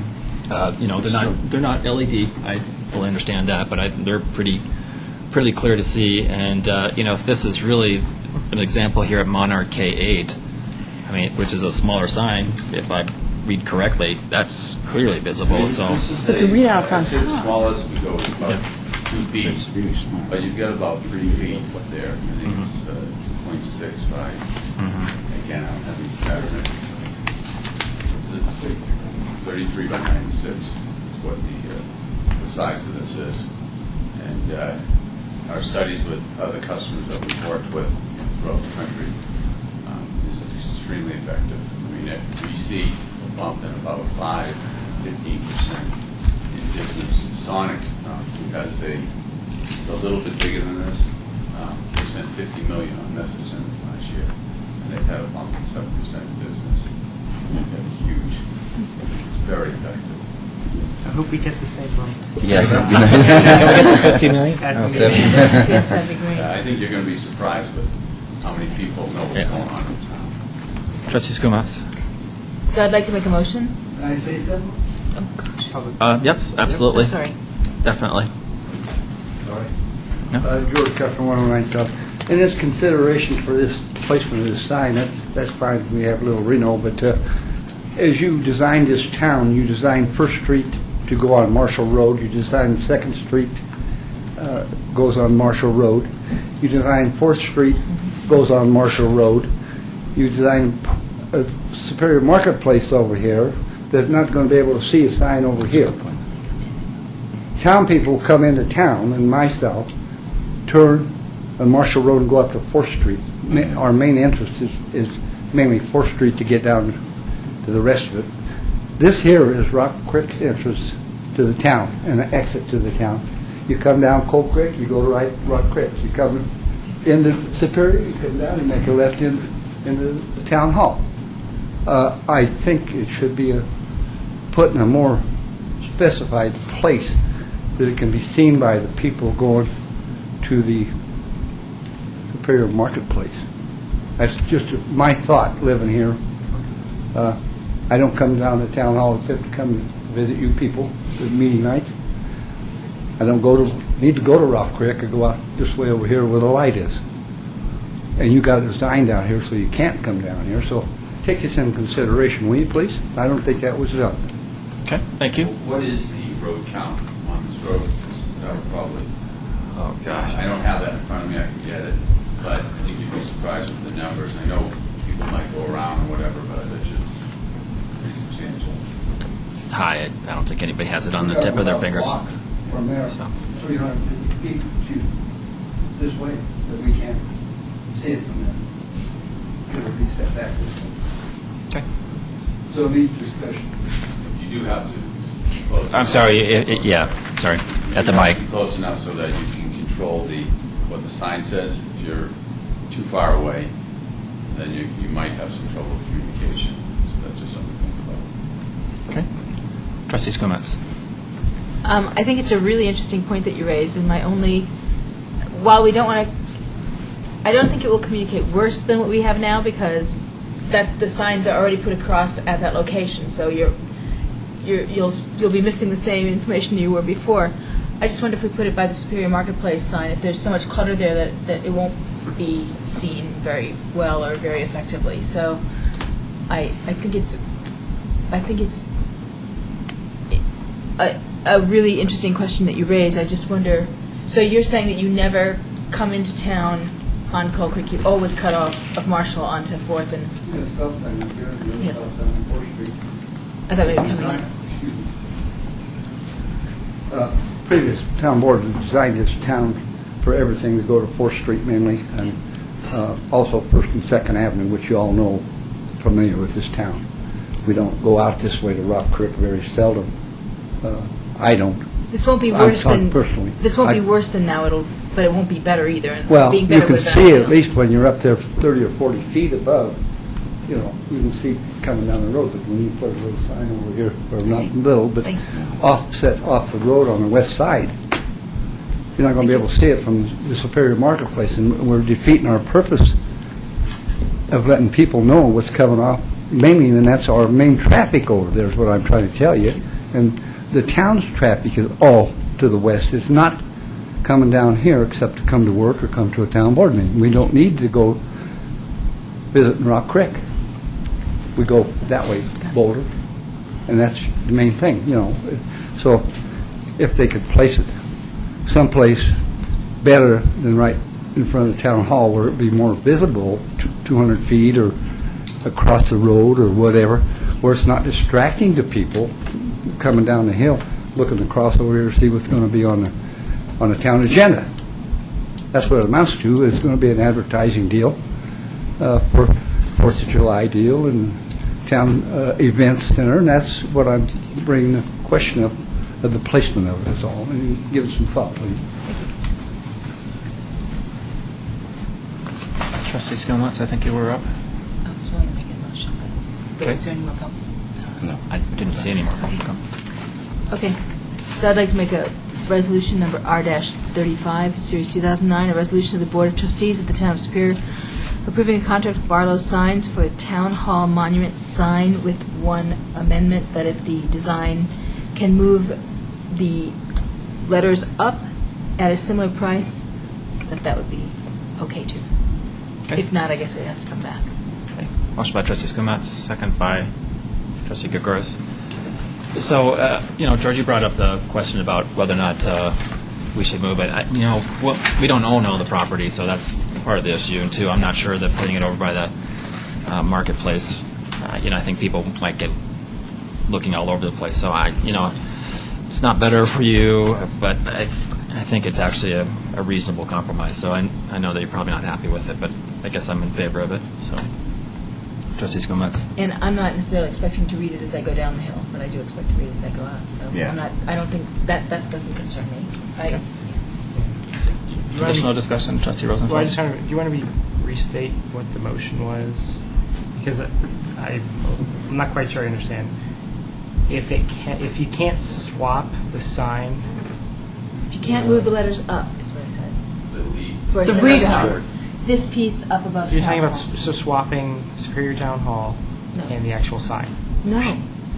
No, just maybe Town Hall. Okay, see, that wasn't clear to me. It's good to be clear. So you're talking about putting Town of Superior on top, the sign, and then Town Hall on the bottom. Yes. Right. Yes. And if it's the same price, go for it. If it's not, then what? Then it comes back. Okay, that part I also missed. It was stated, but yes, Well- that's fine. I just want to make sure Yes. I got it. Okay, all right. And just if it's within some Yeah, reasonable. I said within a reasonable amount. So we have to be reasonable. What's a reasonable number? Within a couple thousand. No, I would say for the same price. Entertain an amendment to the motion, just so we're clear about what the price differential would be. From anybody? What Motion I by meant Trustee was- Skilmats. But I guess I was thinking about 2,000 or so. Well, I disagree with it. I think it should be the same price. Okay. But I don't know who else feels that way. Okay. So that was a motion that fails for the lack of a second. How about that? Trustee Skilmats. I'd like to make a motion. Well, we have a motion and a second on the table, so is this an amendment to it? I was going to make an amendment, sure, that it should be the same price. Okay. Is there a second? If the letter band moves. I'll second that, sure. Yeah. Further discussion about the amendment. All in favor of the amendment, which is the same price? Do we have to roll call? Well, we'll spend money in a moment. Not yet. So, I think that, all in favor, just so it's clear? No, all in favor. So, Cirelli, Rosenfeld, Skilmats, Mako, Gregorius, opposed? Williams. Okay, that motion carries. Who seconded that motion? I did. The mayor did. Okay, thank you. Okay, so, the amendment, exactly. So now we have a motion and a second regarding the expenditure of the money about the sign. So, Phyllis, if you wouldn't mind. Gregorius? Yes. Muffle? Yes. Rosenfeld? I'm conflicted. I'm going to go with yes. Skilmats? Yes. Williams? No. Cirelli? It's a close call for me too, but I'll go with yes. All right, so that motion carries. Thank you very much. Let's see. Thank you very much. With that, we're on to reports, questions, and issues. Running slightly behind schedule. Slightly. Yeah. Trustee Cirelli, anything from you? Yes, it was mentioned earlier in public comment, and I was want to bring this up. I attended a work session at the Planning Commission last week in which they were working on reviewing the changes to the land use code. And the process there, we've discussed this before. They don't have an attorney present at the meeting. Staff was present, and I think staff did a good job. The problem that's still, what they're working with is they have available, the land use code is currently written, and they have available the land use code as proposed to be changed with comments added by staff as to what was changed as they go along. And they thought, and the gist of this change is similar to what the code changes we've been working with, which is to update the code, get rid of unnecessary stuff, and make legal changes as necessary.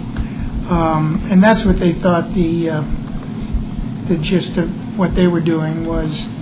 The particular section they were reviewing at this time, and they do not have available to them a black line version of the changes, so they can't see how it was changed in one document or what was taken out in that one document. It's not, I believe a black line does exist, but they don't have it. And so they got reviewing it, and I think the work session I was at was the first time they worked with a document prepared by staff with the comments on the changes. I may be wrong with that, about that. But anyway, it was going along fine until they stumbled into a couple of comments. The particular section they were reviewing was section, the section that had all the charts about what is permissible for this type of zone, what is permissible for this. And they got into a couple of comments. One of them was in one of the zones for residential, in which there was a recommendation in the chart to change the coverage allowed on a lot from 30 to 40%. And the comment was staff thought this would be a good thing to do. And, that's paraphrasing it. But the staff that worked on it, so it wasn't a legal change, it was, and so all of a sudden it got them saying, like, okay, now what are we looking at and why are we looking at it? There's a similar change to building heights going from 32 feet to 35 feet in residential. And again, it was the same kind of thing of a staff kind of. Anyway, that got some concern going. And I think it got the concern going as to what are we looking at as a planning commission? Why are we looking at it? And how do we know what's not changed? How do we know what's not in here that was in here before? And of course, as we all know, when we looked at other code changes, even when you know what's changed, if you can't compare it, sometimes even the best of intention changes don't make sense if you can't read it in full context, because you find questions. I mean, really to do this right, you have to read the whole thing. And so they need help. They need to do this better. The way the last meeting was left is that staff is going to, I think, attempt at least to provide the black line version. And the problem is the comments being made by on the document they're working with were made by staff, but they're not the ones that redrafted the document altogether. They did some and some other. It's a mishmash. But anyway, they asked for a black line, which I think maybe is going to come at the next meeting, and they're going to try working with a black line, which would be very difficult. I don't know if you've read through the black lines of the other changes we've done. This is an even more difficult one because it's pulled from many places. It's a big, Chapter 16 is big. Land use code is big and it's being made smaller. So my sense is, and first of all, I think this needs to be brought to our attention. We need to support them if they get the black line and can move forward, fine, and I will try to, I'm not sure if I can be at the next meeting to get a feel for that. But if they can't get the black line, I really think we need to suspend this effort until they can get the support they need to do it right. The land use code is an important piece of legislation in our town. It's what the planning commission's job is. They don't feel like they're being asked to do it in a first-class manner. I think we should give them the opportunity to do it in a first-class manner and respect that. So that's my plea. I guess I'm asking if the black line can be provided and they feel like they can work with that, then proceed. If the black line can't be provided, or if it's still not enough without the attorney present, that we just stop this and do it when we can afford to do it right. That's my thinking on it.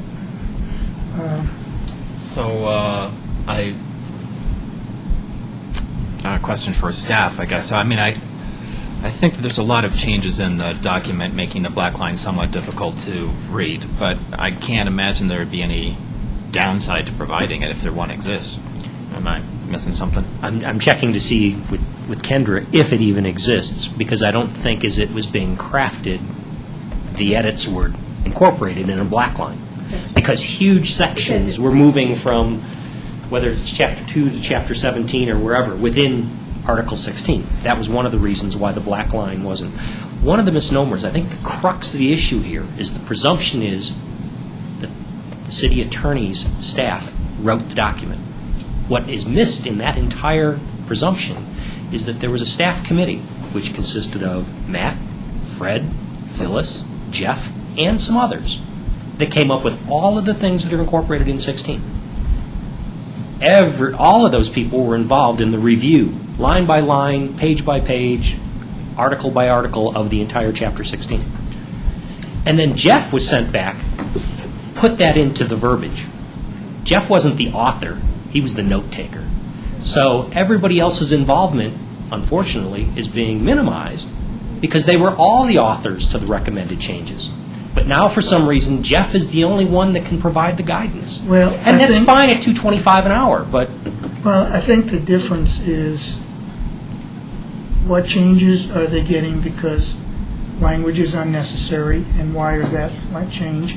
What changes are made because legal requirements have changed? What changes are made because somebody thinks a change should be made, and then what's driving that somebody thinks a change should be made? And they need to understand, as we will need to understand that. We're going to be starting the whole process over from scratch, no doubt about it. And I shared their concern the other night when things like building heights get changed without, and there's just a comment, staff thought it was a good idea, and that wasn't the exact comment, but, that's the gist of it, or lot coverage. From 30 to 40. Yeah, and I don't know what else, because then you get into what's taken out that I don't know. It's very hard. And this was matter of public comment earlier, and I support the public comment. We need to do this right. So maybe we have to figure out a better way to do this. I don't know. Trustee Rosenfeld? Yeah, so having not been at the meeting, but received some email conversation from the chair of the Planning Commission and some others. It's kind of confusing for me to know exactly what's happening in detail because there's I've heard different stories, and my view is the Planning Commission, if they don't feel that they're getting, if they don't like what they're being given, and if they're not comfortable supporting the changes because there's not enough information, they should throw it back, and it shouldn't come to us until they're comfortable with it. And I would just leave it at that. If it turns out that they throw it back and say we can't work with this, then let's talk about how do we fix that. Yeah. But yeah, I'm fully supportive. If they don't feel they can work with what they're given, then it's their responsibility to push it back. Because this chapter is their responsibility. Yeah. So they should be comfortable with it. Trustee Skumatz? I don't understand why you can't have a red line or black line or whatever you want to call it version when you bring new things in. It just says, it shows it as newly added text, and it shows other stuff as stuff that that was Xed out. I don't know if you can go back and create that after the document's done, if it wasn't done when it was crafted. Do you guys use Word? So, but, do a diff so on it. they must have saved it without You track can do a changes, diff. but that's right, you can do a document compare. So you can do a document compare. I think that's what they're going to And- try to do. Yes. And then, but even so, it would also be possible to do it through marking up and saying, this section is new, circle it, and put new section. And or we did something. that for the first time, But, Yeah. so in but any apparently case, that wasn't I good think- enough. There's something missing. I think, and I recognize what you're saying about staff being the authors, but that's not the type of question that that Trustee Sorelli was asking about. And I think his questions are very legitimate about whether or not this is new, whether or not this was condensed because of legal issues or other things like that. And I think it needs to be really clear where potential policy changes were made, and that, like 30 to 40% and all that. And if that's not something that was made for a legal reason or a compaction of language reason or other reasons, those are sorts of things that we need to be very clear to the Planning Commission and the reason why.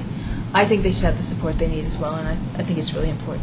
Trustee Rosenfeld. Yeah, and just a quick follow-up. I mean, I don't want to get into the middle of trying to manage what's happening within the Planning Commission, right? They're asked to do a job. We need to make sure they're supported properly. If it comes to a head where they feel like they're just not getting the support, then we have to step in. But I'd rather just let them give the direction that they need to move, the review of Chapter 16 ahead. And if they're not able to get that, then as a last resort, we should get involved. But I'd rather just have them put their foot down and say, here's what we need. That's my view. I don't want to get in the middle of managing exactly what should be given to them. But I agree with all the statements here. We need to make sure they're well supported. So, Trustee Sorelli, what is your recommendation here? If they're provided, there's an intent to make a document compare, I think, is what was left at. Because, well, they're under the impression that a red line, black line, whatever you want to call it, exists. There isn't, there may be a track changes document that exists without comments of why things were changed or who did the change, or there may be a track changes with the comments on who did the changes. I imagine this exists. If there were discovery on this document, would you answer the question? There's no track changes document. The document is simply started to become too unwieldy with track changes. As you can imagine, a 300-page document to make all the changes became almost impossible to follow, with numerous people changing it as well, which is one of the reasons I think that Jeff became the scrivener as such, because we also had a number of different consultants reviewing it, and it was too difficult to maintain that track changes. So it's certainly not impossible to create. It does not exist at this time. So it was started in the very initial stages. It was started, and then it was literally no one could follow it because it was unclear who made the last change and who made that change. And if you've ever worked with track changes enough, it can be quite difficult. So, we can certainly do it. We can certainly do a compare document, and I think it's also important. We always talked about pointing out the major policy changes. That's never been. There's no intention to hide anything. I think the intent was not to point out all of the minor, non-substantive changes in language and consolidating consolidating tables and things like that. So that was always the intent, was to point out the substantive changes. If that's not being done, then I think you're right. We need to address that. So I agree.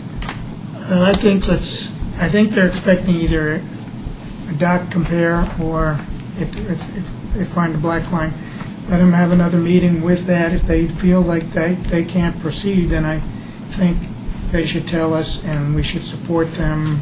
Well, I think they should tell staff what they need to proceed. Well, I think that they have said they need a black line and they need the attorney. Let's see what happens next. But, so I don't think we're there yet because we're trying to not do that. But, I support, my recommendation is let them have the next meeting to see if they can get what they wanted. If they can't proceed at the next meeting, then I think we need to find out what it is and try to support them to do it right. Yeah, I completely agree. It's an important document. We don't want to be penny wise, pound foolish. I want to make sure we're doing it right. So Yeah, have them tell us what they need, and then if it's available, let's do that. And if it comes down to that they need Well, if before they the need a next meeting- scribe there, then Before the next great. meeting, there's an attempt to prepare or give them something they asked for. Whether it's a dot compare or a black line, I'm not sure. I think they really asked for a black line. I don't think they really want a black line. Let's, Mr. Magley. Matt Magley, town staff. Couple issues I see. One is the document is so large that if we're going to do this right, it needs to be done in pieces. And we need to start the process all over again. Okay. And if we're going to give them a black line, we got to start from scratch because there's not a black line copy that exists. Now, we can, if we take it down in sections, it might be easier to produce. Because you had such a large reorganization of the whole chapter, 380 pages, that, like Kendra said, Jeff, and he explained to the Planning Commission at the first meeting that Jeff tried to produce a black line copy. He started out that way, and it just got so confusing.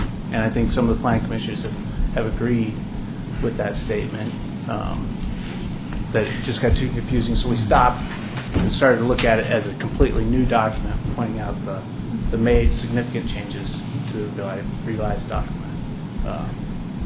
But it's... Well, I agree with Trustee Rosenfeld. I don't want to run the process. So whatever the process needs to occur, let's have that occur and then get back with us. I mean, we have plenty of things.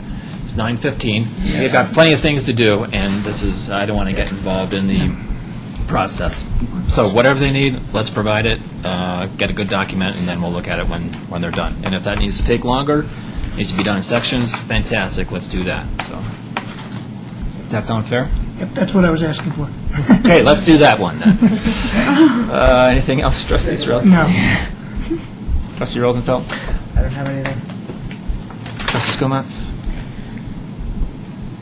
I think only a couple things. Coffee Buzz with Trustee Rosenfeld and Trustee D'Souza. Thank you for the attendance. And we had the town was represented in a foot race at Colfax Marathon. There you go. By several of the trustees and others. So thank you. And we fielded 2 teams, more or less. The third thing is that I had the opportunity to meet as a representative of the RCAC committee. We decided that we're really interested in working with the Sierra Club to provide to back their Cool Cities type program, and as part of that, it needs neighborhood meetings and sort of a social marketing type approach is the way that they move that forward to get people to adopt energy conservation, water conservation, and other kinds of devices and change behaviors and so on. And we thought that one of the best ways to do that might be to then meet with representatives of each of the HOAs in town to bring them in as well, and had our first meeting with the Rock Creek HOA, and we'll be having meetings with the other HOAs in town as well to sort of get a unified and leveraged sort of approach to moving some conservation elements forward and provide opportunities for citizens in town. Cool. That's it. Let's see. One comment is that I believe that every evergreen in town is dying at the moment, and I don't know what to do about that. It looks terrible, and maybe it can't be solved. I'm not sure. I had the opportunity to drive around during the recent rainstorm. I can tell that I'm starting not to have a life anymore. But it provided some opportunity to look at drainage, and I think drainage in general worked very well. Specifically, spent some time down 2nd and 3rd Street. I thought that worked very well. I didn't see any particular problem there. So congratulations to all involved. I think that was a well-designed drainage project, and it was a long time coming. I know that probably not everybody will agree with me. I know but that was nice. And then my only report is that got to spend some time with the town manager at the International Convention of Shopping Centers, which maybe I'll let Mr. Randall report in some more detail about what happened there. But economy has shown that it's not in a great state right now. I think probably 50% of the attendants were there compared to the previous years, but had some excellent face time. I wanted to congratulate the town manager because I had a whole bunch of kudos when I was out there, is that, wow, he really gets this and does a fantastic job. So congratulations to the town manager. So appreciate that. That's all I had. Trustee Gregorius.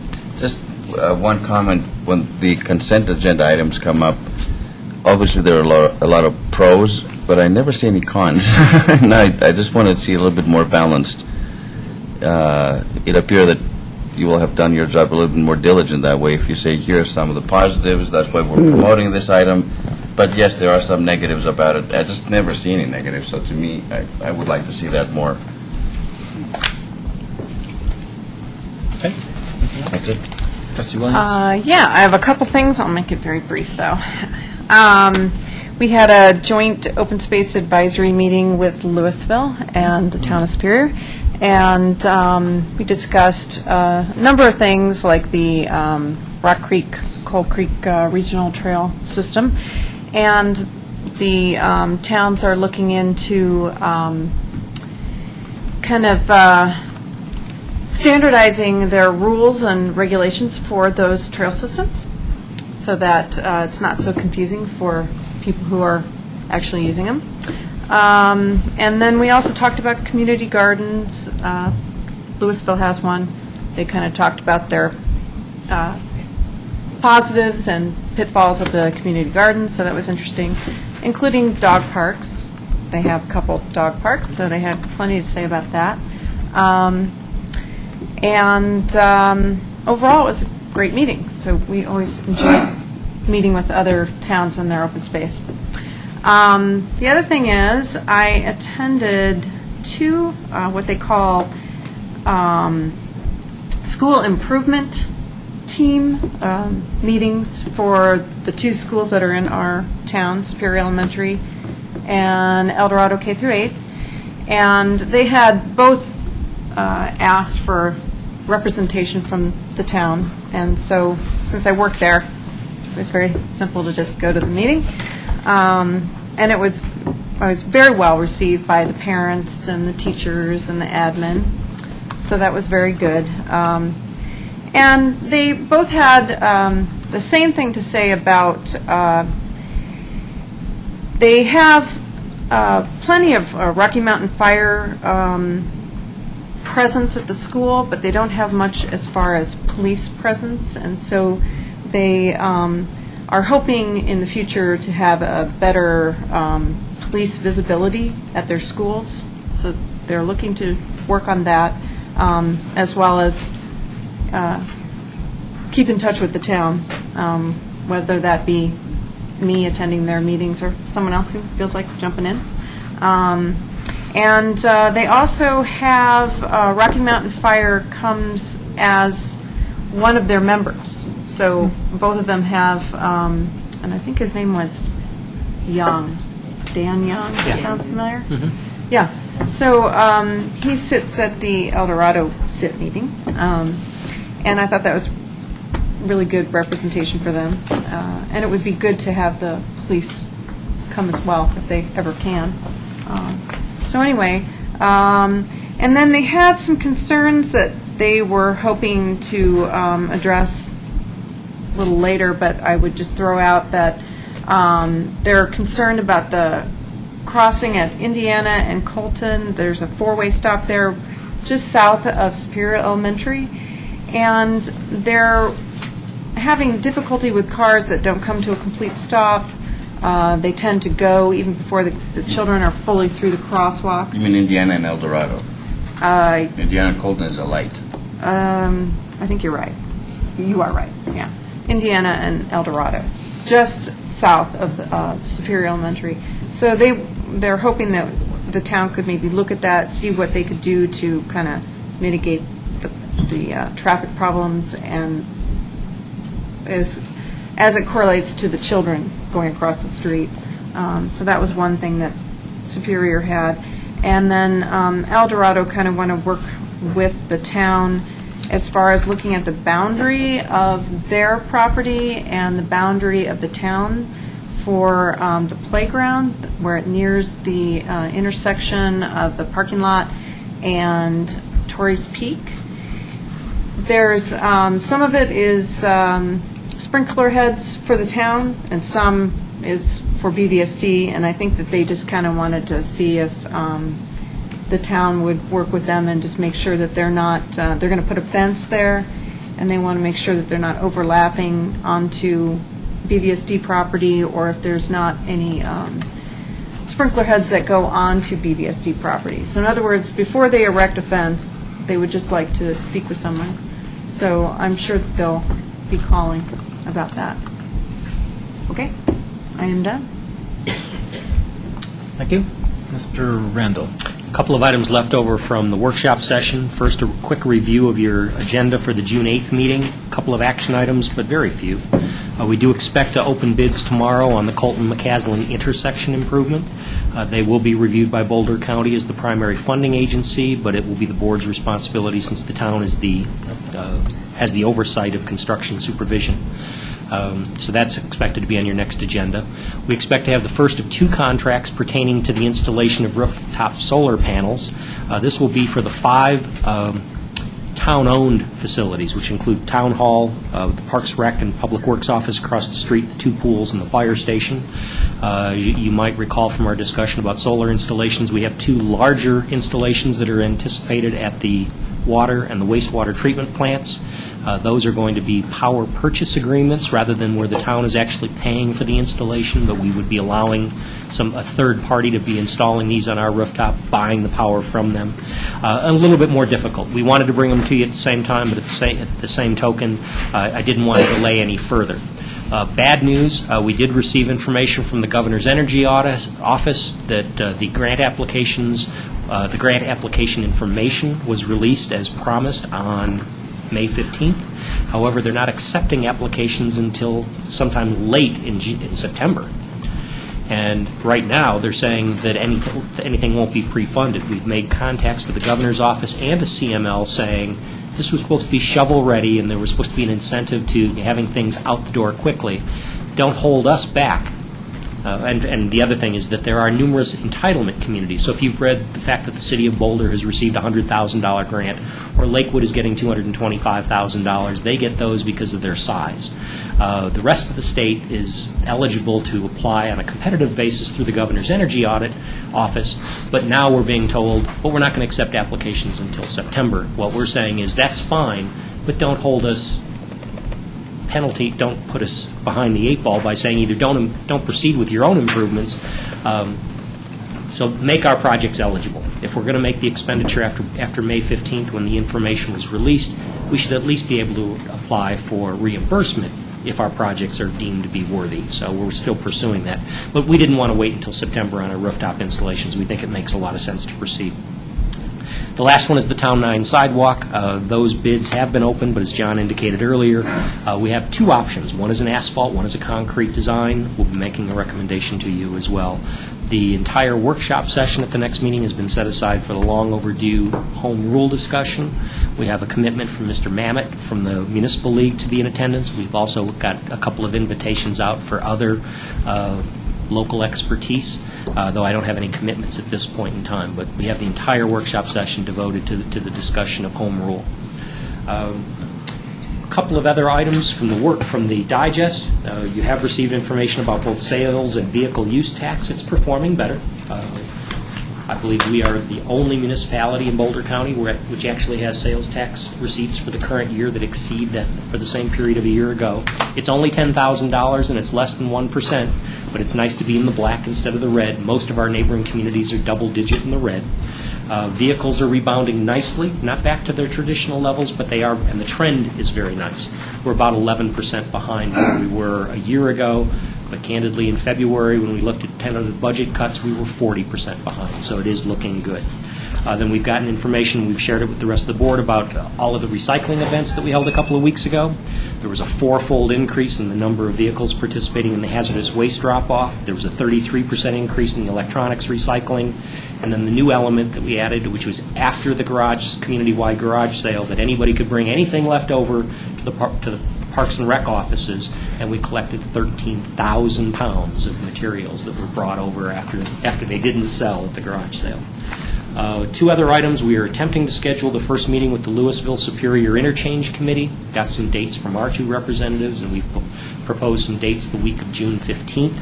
If not that week, then we're going to have to call on our alternate, Trustee Rosenfeld, but we're trying to get that done as quickly as possible. And the last item, one of the board's suggestions recently was trying to embellish the electronic distribution of your agendas, and I hope you saw the work product that it was both included on Channel 8 as well as the CAC. Modest edition, but it was a 1 or 2 sentence edition explaining what each of these agenda items, and we recognize that the titles of ordinances, resolutions, and motions can sometimes not show the full picture, so I hope that that's being well received.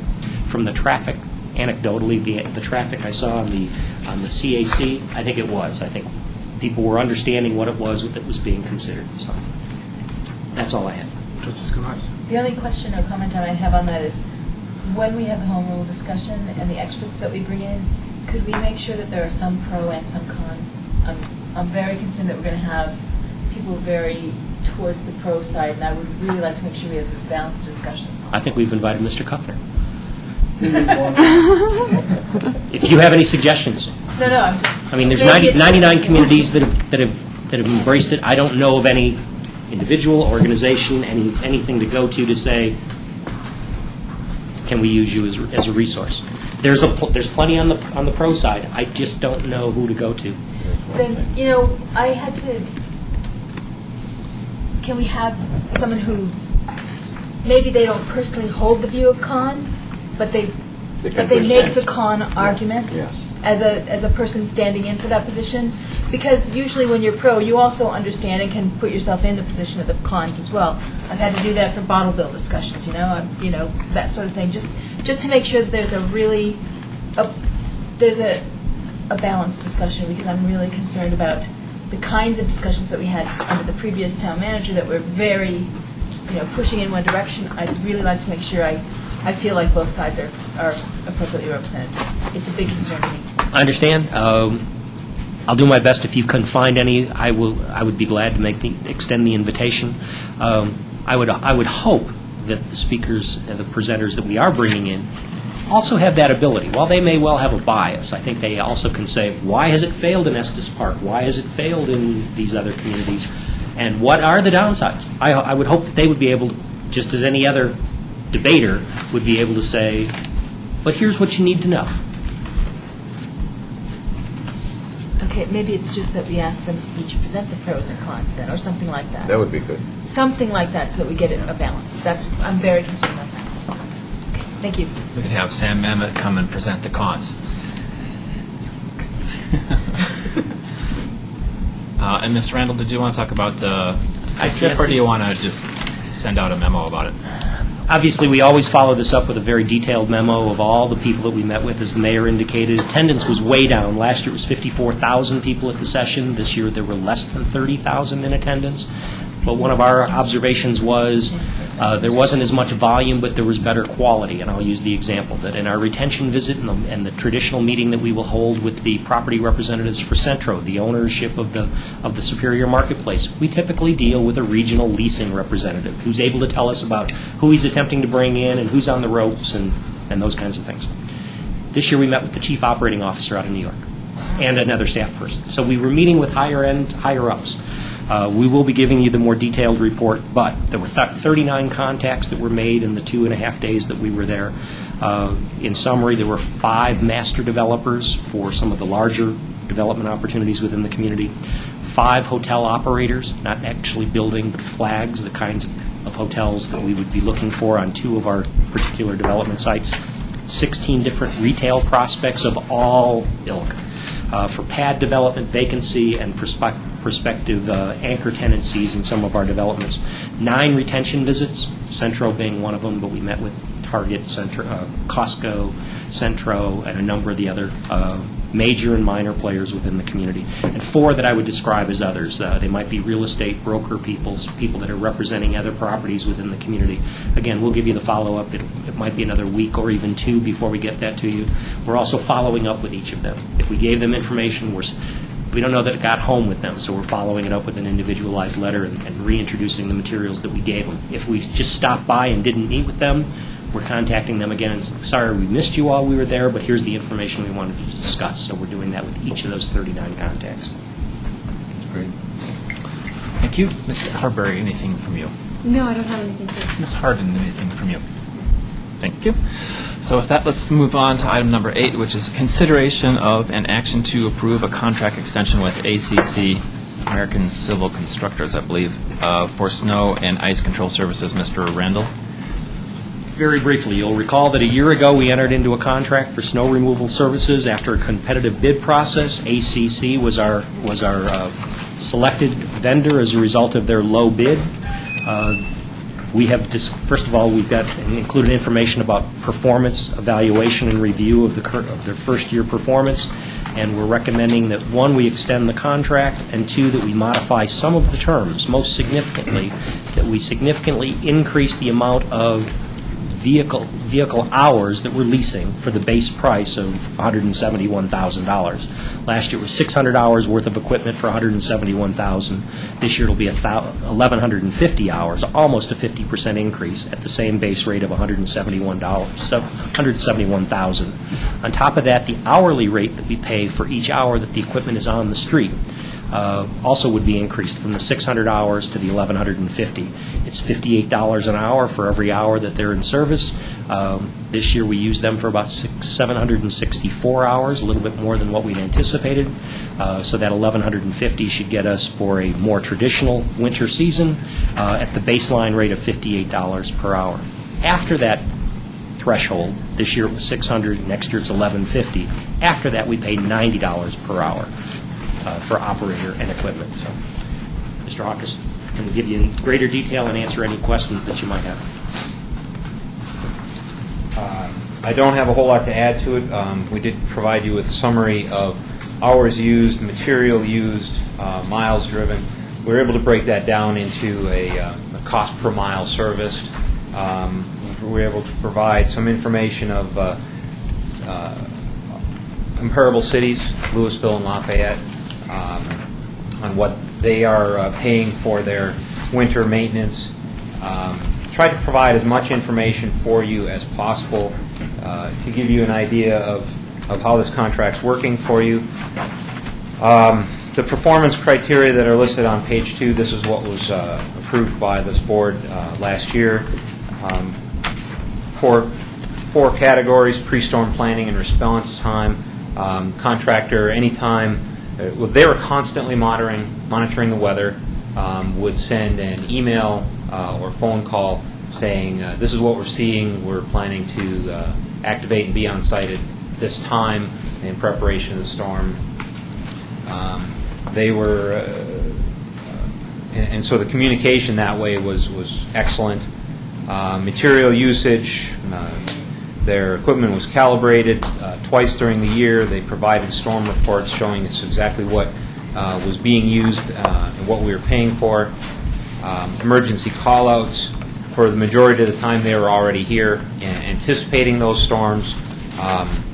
We provided a time limit for them to react on other ones, and they were able to meet that time.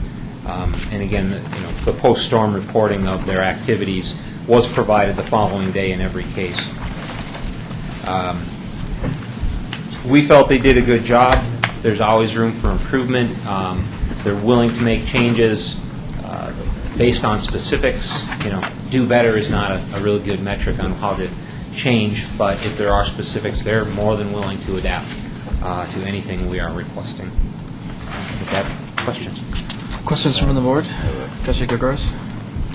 And my comments are in no way a criticism of ACC's performance over the last year, but if we go back a year, I remember Mr. Kuffner specifically asked if this contract with ACC was for 1 year, and the answer was yes.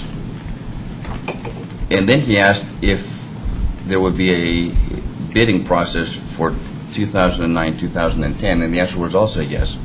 But I don't see that here. No, he asked specifically about that. So I don't understand why that didn't happen, and all of a sudden we're promoting a second year with ACC without opening up to a local vendor that has served our community for all these years? To give them an opportunity to come in with a bid. I just don't understand that, I guess. The contract has always been advertised for the last 12 years or however as a renewable contract.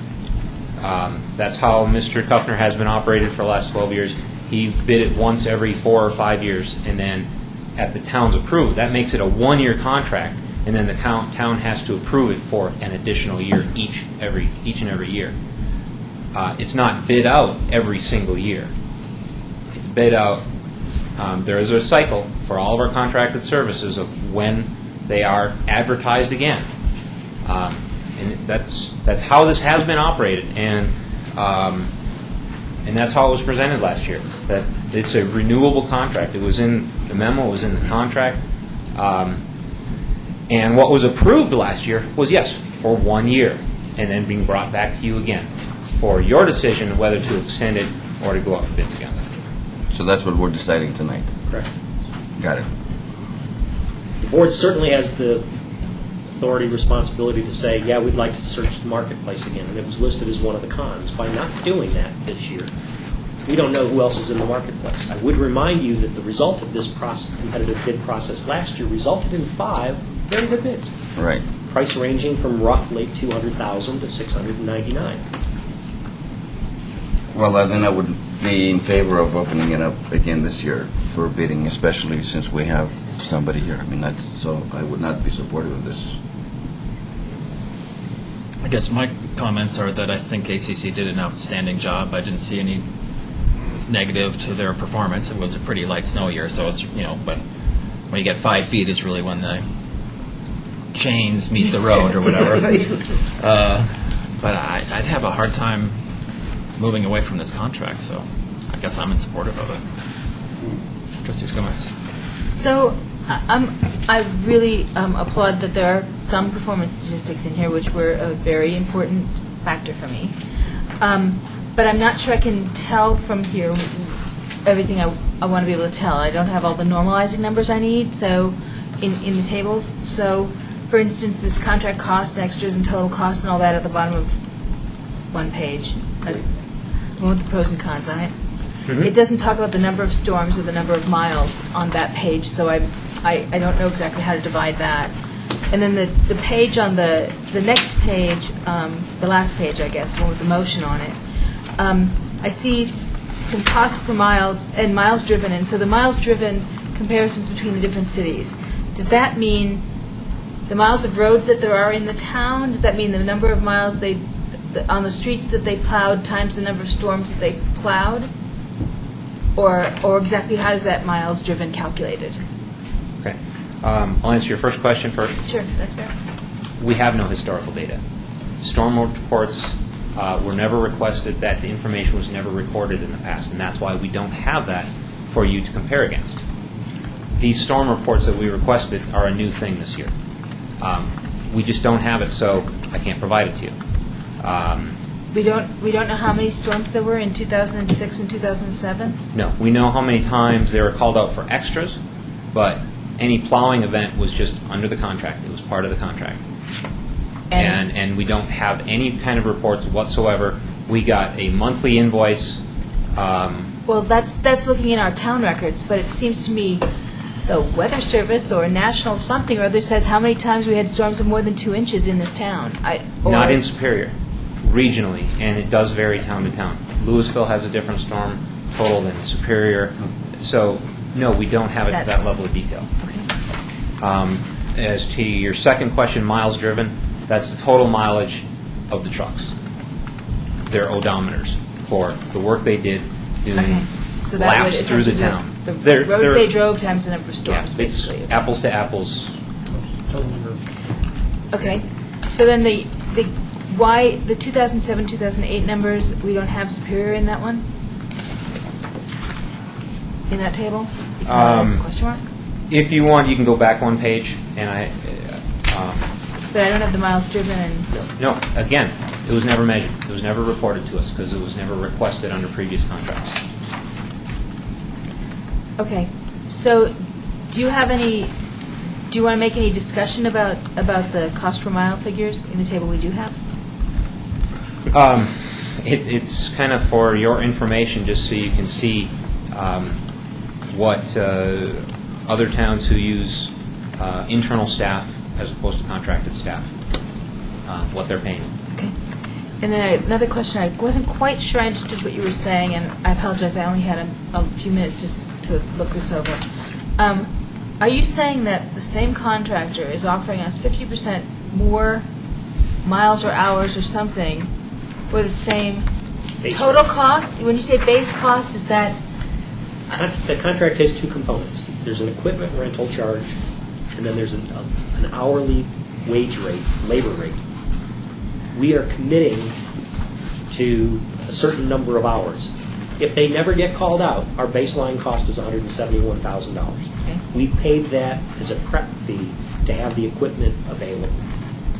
To have that equipment dedicated to Superior. This year, current year, we got 600 hours of operating time for that $171,000. They're offering us $1,150, not a 50%, almost 100% increase in the number of hours we get for that $171,000. Not more equipment, just more hours per piece of equipment. okay. 3 plows and a front-end loader. The 3 plows, which we see on the street, the front-end loader, which gets parked at CDOT for purposes of loading the salt, sand, ice slicer, and the materials for spreading. Okay, so that sounds like a pretty amazing increase at no change in cost. So my question is, does that mean that, like the paving contracts and like the other contracts, people in this industry are sort of, costs have gone down and all that, and therefore maybe there's no cost to us to offer a rebid. We've still got the ability to re-up this contract, but open it up and maybe even these guys come in cheaper, or certainly maybe some other guys come in cheaper if it's a year when, labor costs are lower, gas costs are lower, and all the rest of that stuff. I'm just asking whether that might not, that indicates to me that something has changed in the industry and the potential benefits that we might be able to get. Sure. What's changed is they understand what they're getting into. Prior to this, it was an unknown. They've got a year of experience under their belt. They know what it's going to take them. And so, we asked for a base level of equipment. We want you to dedicate that to the town of Superior. It has to stay here. It has to be used for us. That's the $171,000. Then we pay hourly for the use of that, for their operators to drive that. And we made an estimate of 600 hours last year because we had no historical data of how long it was going to take. We made a guess. And after that base number of hours would be an increase in fee. Now that we have some history and the contractor has some history, we both understand the contract better. They're still dedicating that same equipment, so that price didn't change. They feel they can still operate it at that base level without needing to bump it up after a certain number of hours. That's why they're willing to expand our hours allottage without an increase in cost, because they understand it. There was some risk going into this. They understand the business, but they don't know the specifics of what it's going to take in the town of Superior. Now they do. And so that's why they're able to essentially refine what they're offering us without needing to increase that cost, any kind of cost of living in or anything like that. And that's why they're willing to go farther. Fuel costs have changed from when this was bid last year to this year, which allows them to be more confident on what they're offering us. So it's more a level of confidence in the contract than necessarily a change in the industry. Trustee Williams? Yeah, just the 50% more hours that we're getting from the contract, am I saying that right? Is that 100%. It's 100%. Almost 100%. 600 increasing to 1150. Okay, so 100% more hours. Does that translate to more passes on the roads? Would Really, that? No. It really translates into more storms. Okay, so we had a not light year this year, and we consumed 763 hours of service. so that doesn't change the coverage of each storm. There's It's still just 3 vehicles on the street, and they're there until they're done. We're still going to have 3 vehicles on the street. They're going to be there till we're done. But it gives us the ability that if we have a more, we all recognize that this was a light year. If we have a more traditional year, we have it at the base rate. Okay, that makes more sense. Other questions? Trustee Ciarelli? How many option years does this contract have? The snowplow contract is set up for 4 years. First board's- year, yeah. The first board's year. policy used to be that these kinds of contracts, annual as though they are, COCAL and all of the operators in the water and sewer plant, all of those, annual contracts, but they are renewable. And so- essentially your first year and 3 options at the board's approval. That's what I Always coming understood back you to you. said. Further discussion? Trustee Rosenfeld? Well, I want to understand this a little bit better. So just for last year, you have the cost per mile for Superior, Lafayette, and Louisville. So the cost for Superior was 36 and change, Lafayette, this is cost per mile, right? Yes. Cost for Lafayette was 16 and change, and Louisville was 9 and change. So we're 2 times the cost of Lafayette and almost 4 times the cost of Louisville. So I think you mentioned earlier that this is because they use their own staff. But quite honestly, I'm looking at these numbers. I don't quite understand how their costs for labor and equipment are so low every year. If we looked at it's $170,000 to buy 2 trucks, right? That's $10,000 a year over the cost.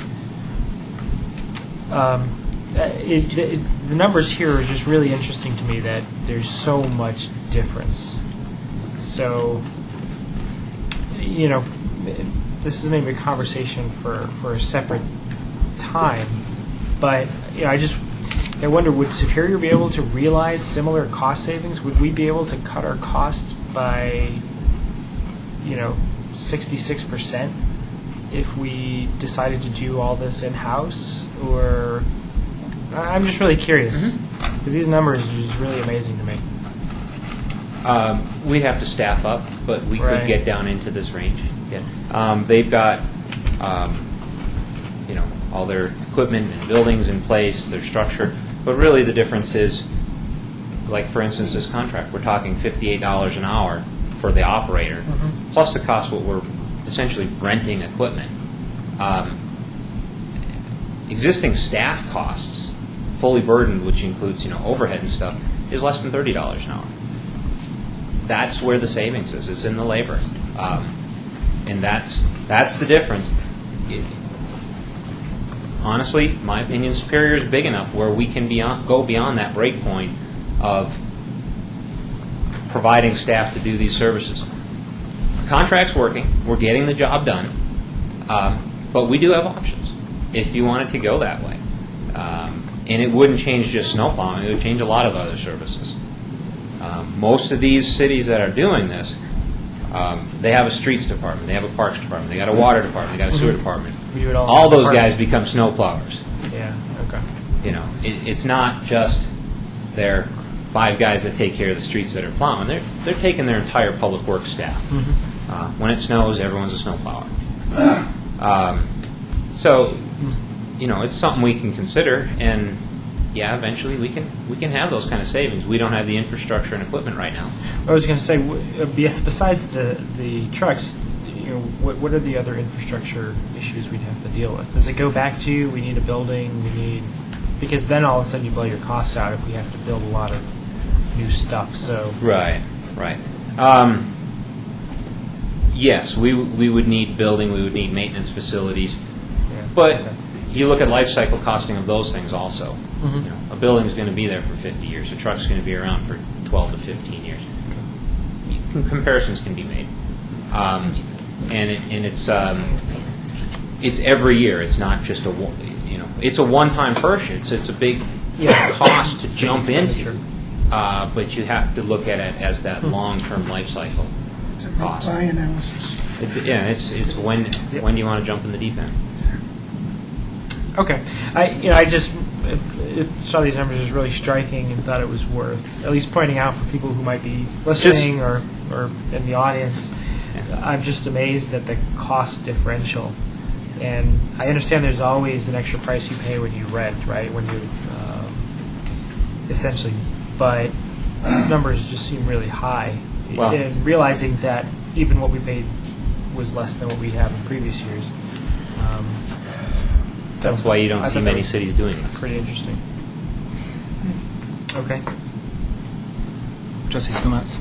So I guess I'm wondering if you can address the question about whether there's a downside to us issuing an RFP, because do we not have in our pocket this particular bid, the option to renew this contract? Right. As essentially bid it out again, and if you don't like any of them, go back to this. Yeah. Right. It's always an option, I guess. There's no guarantee that the vendor sticks to it, but They may want to The stick to contract their... can't be, the contract isn't renewable? The contract is. If we These renew are it. soft These options. These terms have changed, right? If this contractor comes in as the low bidder again, but he's $50,000 more, we're kind of stuck with that price. That might be a con. Why wouldn't it be, this contract is renewable? You're saying the contract has changed?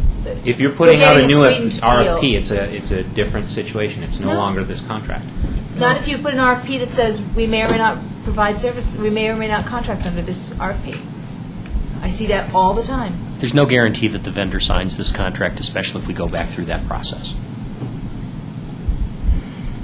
Why wouldn't they? I don't understand how we don't have, so you're saying... we don't Our have renewable store- contract calls for $600. We've extracted some great concessions, no hourly rate escalation, and a almost 100% increase in what the base fee covers us. If they come in with a new proposal, that's what they've got on the table. Could we get back to here? We might. I just can't sit here and tell you for certain. Trustee Cirilli, did you have your hand raised? I think he just said it.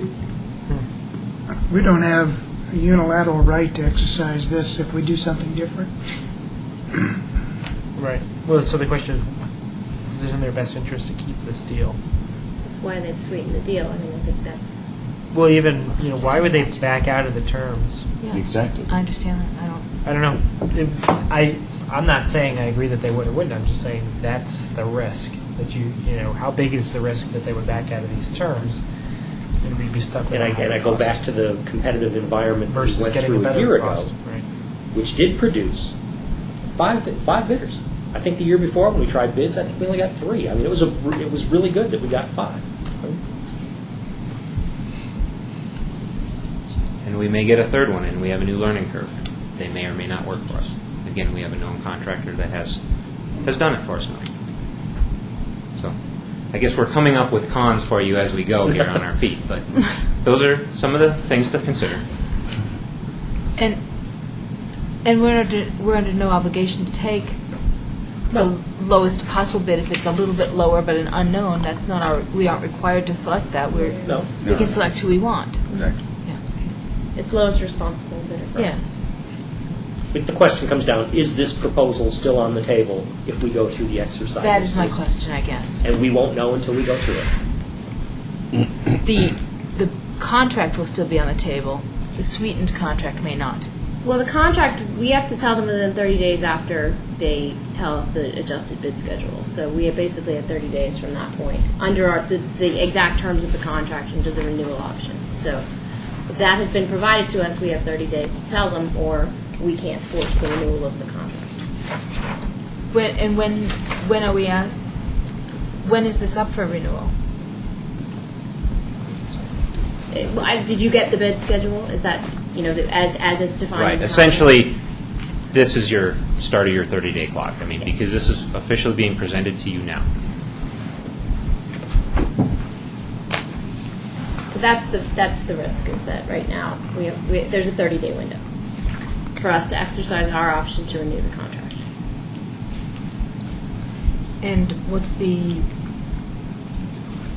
shortest turnaround we've seen on an RFP of this type? It Just would- have to ask. Right. No, I understand. there's no way we could have it for next meeting, possibly the meeting after that. I don't know off the top of my head. It's possible, but not guaranteed. If you want good bids, you need to give them more time. If we're trying to short, the faster we do this, the less people are going to see it. So can you explain this 30-day window again? That one's a new one to me. Under the contract provides that the town has the option to renew the contract by providing written notice of renewal to contractor not later than 30 days after contractor provides the town with an adjusted bid schedule. This is the adjusted bid schedule. We have 30 days in which to renew the contract.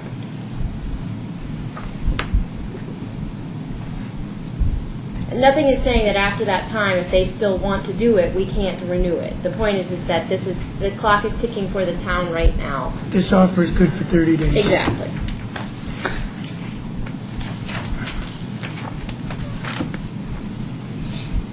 Additional comments or questions? We'll have to, we have public comment coming in, the contractors here as well, but, I just have to say that, that's, okay. No, there's no big deal. Sure. No, something from John. Are you going to say? What is the brown here, John, on this map? Could you explain that to me? Is that the major route? Yeah, this reddish brown color on your... Why has Coal Creek been eliminated from this corner to 76th Street, and then it appears you go 76th Street and you go over to Marshall Road? What do they do, pick their blades up here, or why are we doing this? This used to be a main artery in town here. This was on the major... I'd like to answer. The blue is a secondary, and the only thing that's changed, please, let me finish. The only change on that is 24-hour service versus they may not hit this route between 11 at night and 3 a.m.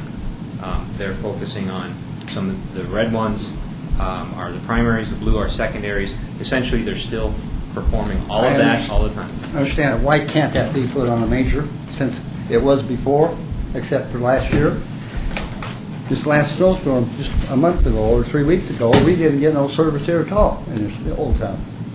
The next day, the slush was that deep on the ground for 2 or 3 days. It never did come through here.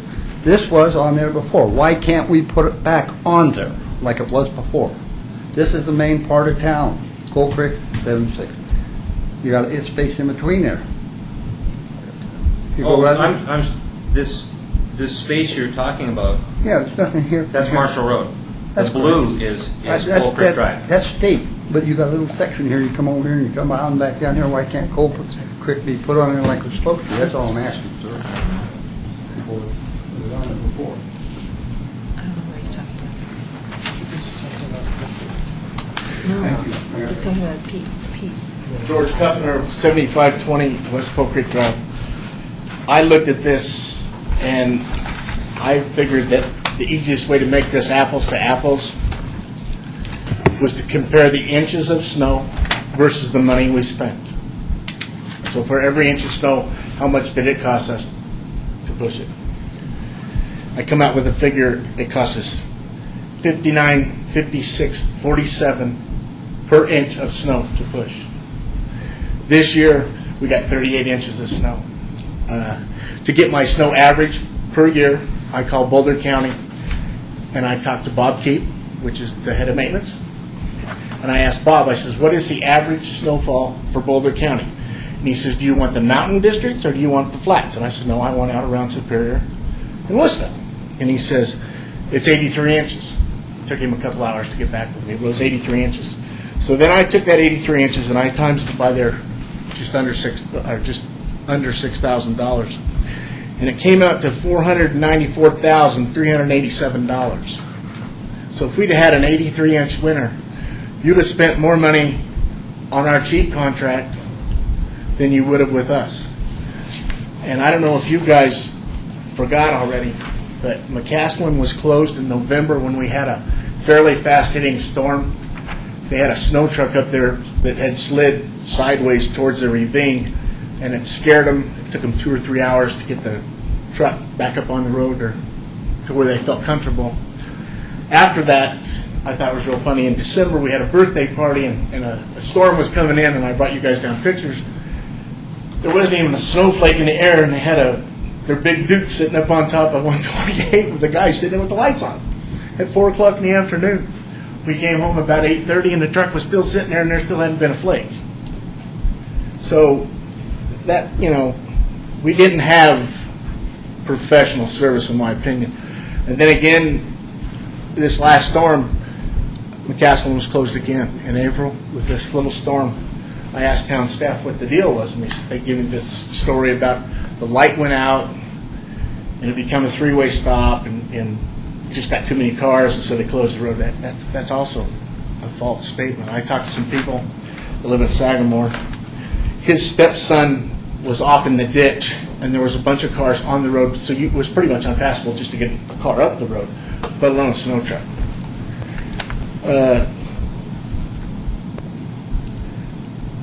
The total cost that John gave us, Scott gave us,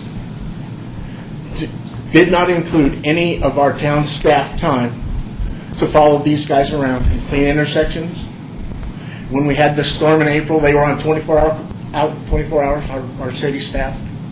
All the years I'd done it, I never had no 24-hour help. Nobody had to clean my intersections. That's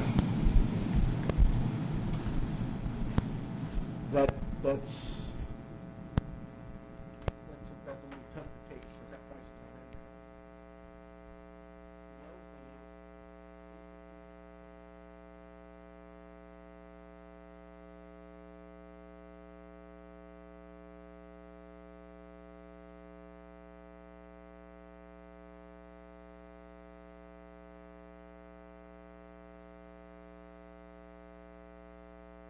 is, "60 Minutes." I talked to the guys at the state. They're my buddies. They were 2 and 3 hours behind the state guys coming in all the time. I don't know where he got his 60 minutes. I also overheard people saying that Mary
Kuffner, 7520 West Coal Creek Drive.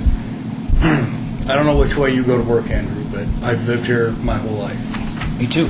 And my wife works just across the street, and I don't know if they changed their routes or what, but that intersection up there by Sagamore, there's only one entrance on the east side, and then there's one that comes on the south side.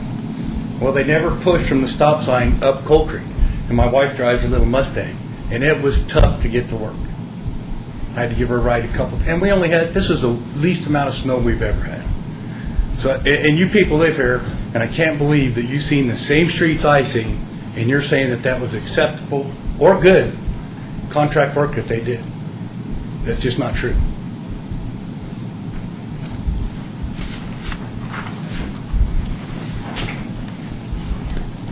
Anything else from staff or questions from the board? So, I guess, well, once again, yeah, I'm not sure where we're going with this. I was pleased with the service that we had. I personally had no difficulties with it. I wasn't on every street at every hour.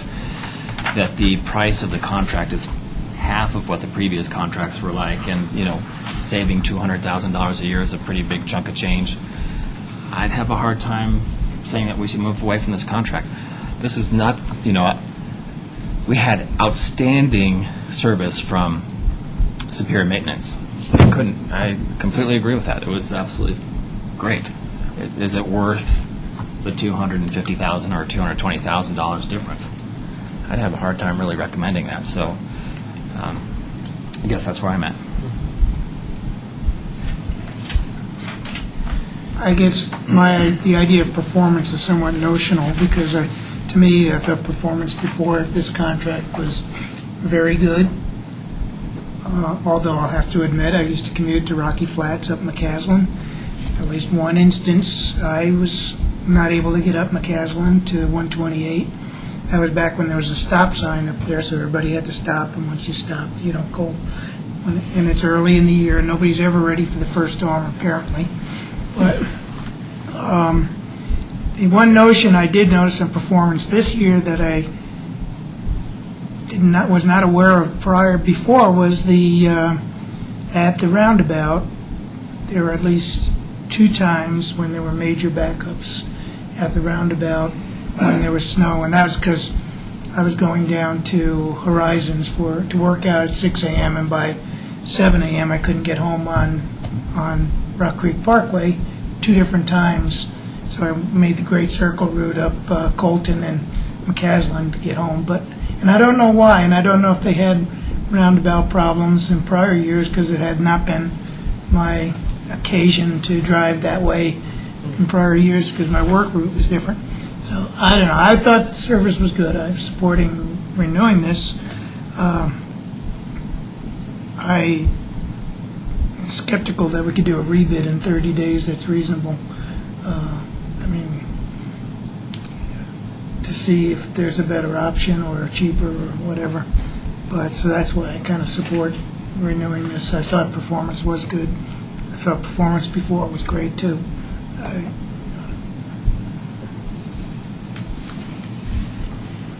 Trustee Gregorius? Yeah, I mean, I definitely think this is a great price that you've negotiated. There's no question about that. I just wonder if there's enough time to do an RFP, especially with someone that knows this town inside and out. He doesn't have to think about it too long. I mean, really, he could get us a bid. Let's understand, if we do an RFP, it's not to find No, a it's local for everybody. I understand that, but I'm saying there are some people that would definitely be able to get a bid in on time. So this was a very light year, so I don't think this ACC was not really tested. I mean, we were half of the normal snowfall, so anyway, but they did a good job. I'm not saying anything about them. I just wish we had an opportunity for others, that's all. Trustee Rosenfeld? Different kind of views, different, perspectives. It's always hard to sit in the middle and figure out which one is the one that I want to go with. I am reminded that 2 years in a row we had higher bids than because we actually did 2 RFPs in a row, and for 2 running years, the bids were higher. So that does give me some confidence that it would be unlikely that we would get an even close bid. And given the concessions that the vendor has, has agreed to here, I think it gives us much more confidence that even in a heavier year, our costs will still be, fairly predictable. And if it ends up being another year like this year, it'll be less. We'll end up saving money. So, and I tend to agree with Trustees Sorelli and Mayor Muckle in terms of looking to move away from this contract this year. I'm completely stricken by just the amount that we pay per mile versus towns that do it in-house. There's a huge cost to try and bring that in-house, and I don't think that's something that's the town wants to consider in the short term. But if we do end up going through development of the town center, or we have something else come through here that gives us a bump in revenue or increases the number of miles we have, that might be a good reason for us to look at bringing something in-house. But for now, I'm okay with moving forward with this contract. Trustees Gomez. So, I'm never a fan of sort of being presented with one option and no alternatives. And that's the way I see this, because I think by the time limit we've been given, we are not being allowed the alternative, which would be an RFP. We're being told that we've got a clock ticking, it's 30 days, and gee, you can't do an RFP in 30 days. Well, that's a problem to me, because we knew this was going to be controversial.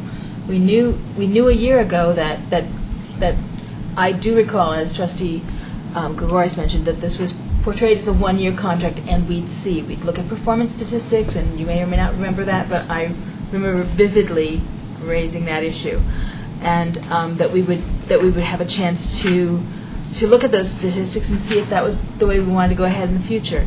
To get this with the clock kicking at 30 days so that we have no other option is a big problem to me. I don't know right now whether I'm going to vote for this or not.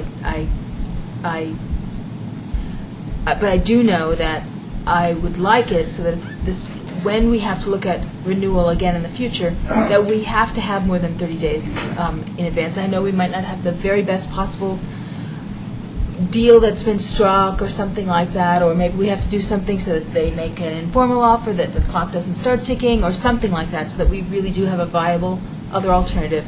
And at that point, I'd be willing to consider, against my usual preference for contracting, I would like to see what the town thinks it could do for bringing it in-house and what they think the costs would be for that. I want to look at those kind of numbers as well. I really don't like having no alternatives. That really frustrates me for something that we knew was going to be controversial. Trustee Skumatz, I'd just say that nobody's told you we couldn't go out for bid. We can go out for bid.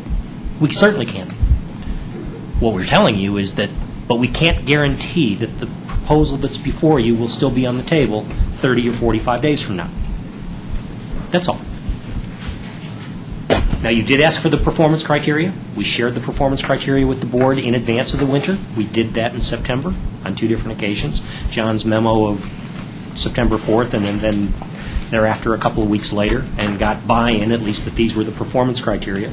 Though, I don't know that we would have been well served as an example of bringing this evaluation back to the board in February or March, when the snow season isn't even over. I mean, Hadn't even begun. our biggest storm, correct, in March, but nobody's saying you don't have the alternative. But we also go back to the environment that existed. A very competitive environment a year ago, 5 bidders, this was the best of the 5. If there's a local option, I would remind you that that was the highest of the 5, almost threefold. So if our motive is to go local, and that's great, but recognize the hurdle that needs to be crossed to get there. And my motive is definitely, that's not my driving consideration. My driving consideration is getting the best deal, and as you saw with the paving contract, a year makes a world of difference. Or can make a world of difference. Trustee Williams. Well, I feel they did a very good job. Obviously, there were a couple little bumps that they needed to work out, and that's fine. I would assume that that would be the case the first time they do our town. But I don't feel that we saw anything that's telling me not to go ahead with this contract. I mean, if there were some major issues, then I would have to say, I think we should move on. But I feel that 1 year is not enough to tell whether we should bag it and move on. So I'm in favor of it, but I do have one thing that I want to make a note about. I kind of noticed that just before school would start in both schools, whether it was 7:30 or 8:15, because the school started at different times, I didn't feel that there was enough coverage for the streets that are in that area for people to be able to get through. For the most part, it was. The first time, it seemed a little bumpy, a little sliding around and stuff. As time went on, it got better. But I just wanted to make a note of that a good, that it needs to be plowed or more sand, whatever it is, so that it's not so dangerous during the time that school is starting and ending. But that's my only comment. Okay. Trustee Gregorus? I know it's 10:20, so it'll be 30 seconds or less. So I agree with Trustee Skumatz. I like for us to have options. So if we were to fast forward 12 months from now, I would hope that we have this discussion maybe in April, and we have more than 30 days to go to RFP. But, I mean, they did a good job. The only reason why I'm going to vote against it is because I wanted to have those options. But let's do the vote and go home. Okay. Well, I'll entertain a motion from somebody. Trustee Skumatz? I'd like to make a motion to approve a contract extension for snow and ice control services with American Civil Constructors for the 2009-2010 season. Motion by Trustee Skumatz. Is there a second? By Trustee Sorelli. Further discussion about this issue? Phyllis? Yes. Rosenfeld. Yes. Skumatz.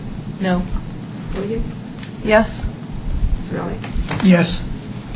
Doris. Nope. Okay, thank you very much. That motion carries. Controversial. Love the service that we've had in the past, but I heard what I had to say before. Let's see. With that, anything else to come before the board? No, sir. Seeing none, meeting adjourned. Thank you.